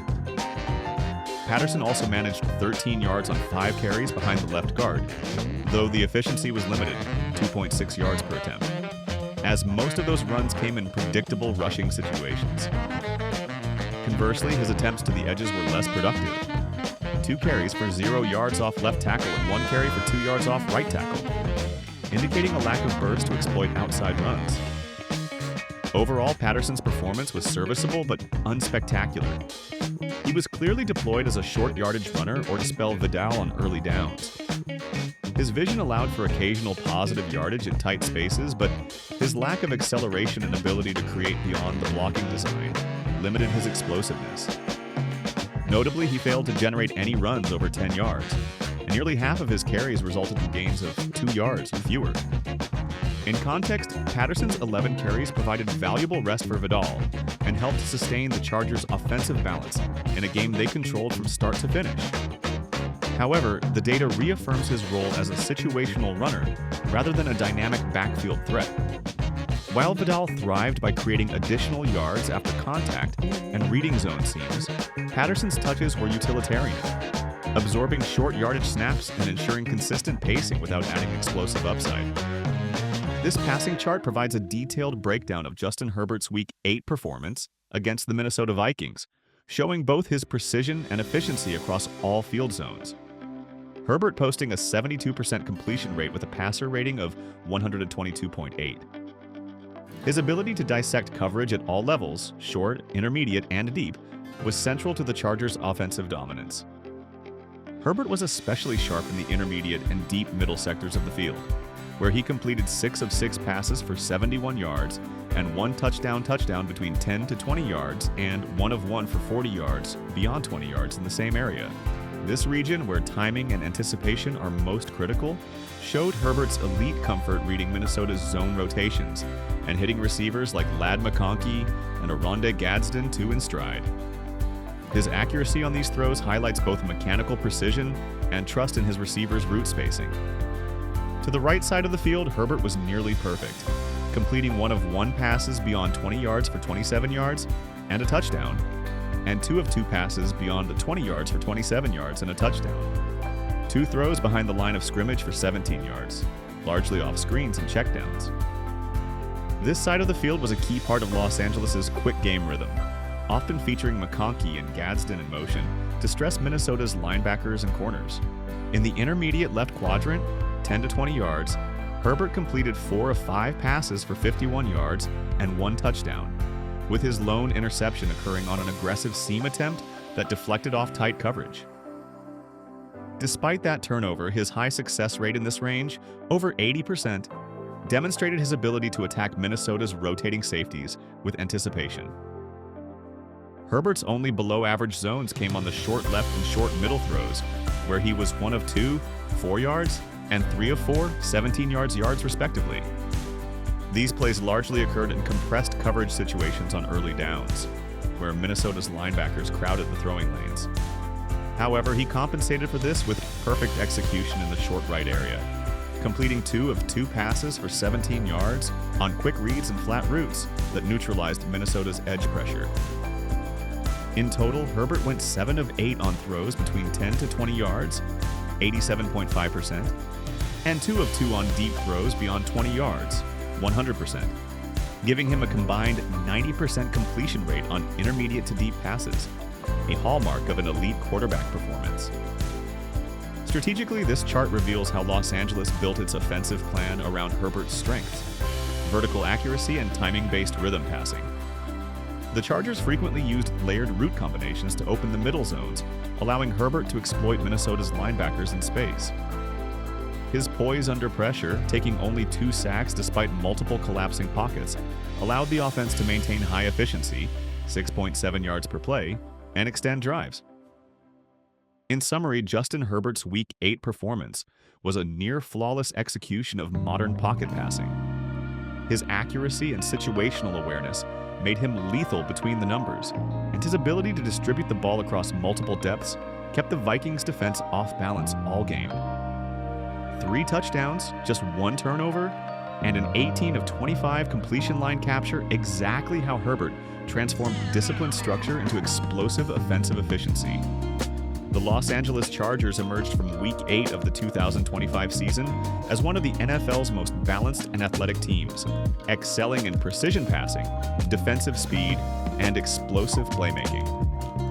Data from the NFL's Next Gen Stats highlights how the Chargers combined quarterback efficiency, defensive quickness, and multi-positional speed to dominate both sides of the ball. Quarterback Justin Herbert appeared twice among the league's top 10 most improbable completions, emphasizing his accuracy under pressure and elite ball placement. His 30-yard touchdown to Keenan Allen in Week 7 had just a 13.5% completion probability, while another 20-yard reception to Allen in Week 3 registered at 16.7%. These throws, which required exceptional timing and precision, underscore the strength of the Herbert-Allen connection, one of the most efficient quarterback-receiver pairings in football. On defense, Tuli Tuipulotu ranked among the league's fastest sack artists, recording a sack in 2.64 seconds, 13th fastest in the NFL. That mark reflects his explosive first step and ability to finish plays without overextending, embodying the Chargers' defensive philosophy built on 4-man pressure and gap discipline rather than heavy blitzing. Tuipulotu's quickness, alongside Khalil Mack and Justin Eboigbe, helped sustain a pass rush that consistently disrupted opposing quarterbacks. Speed was the defining characteristic of the Chargers' Week 8 performance.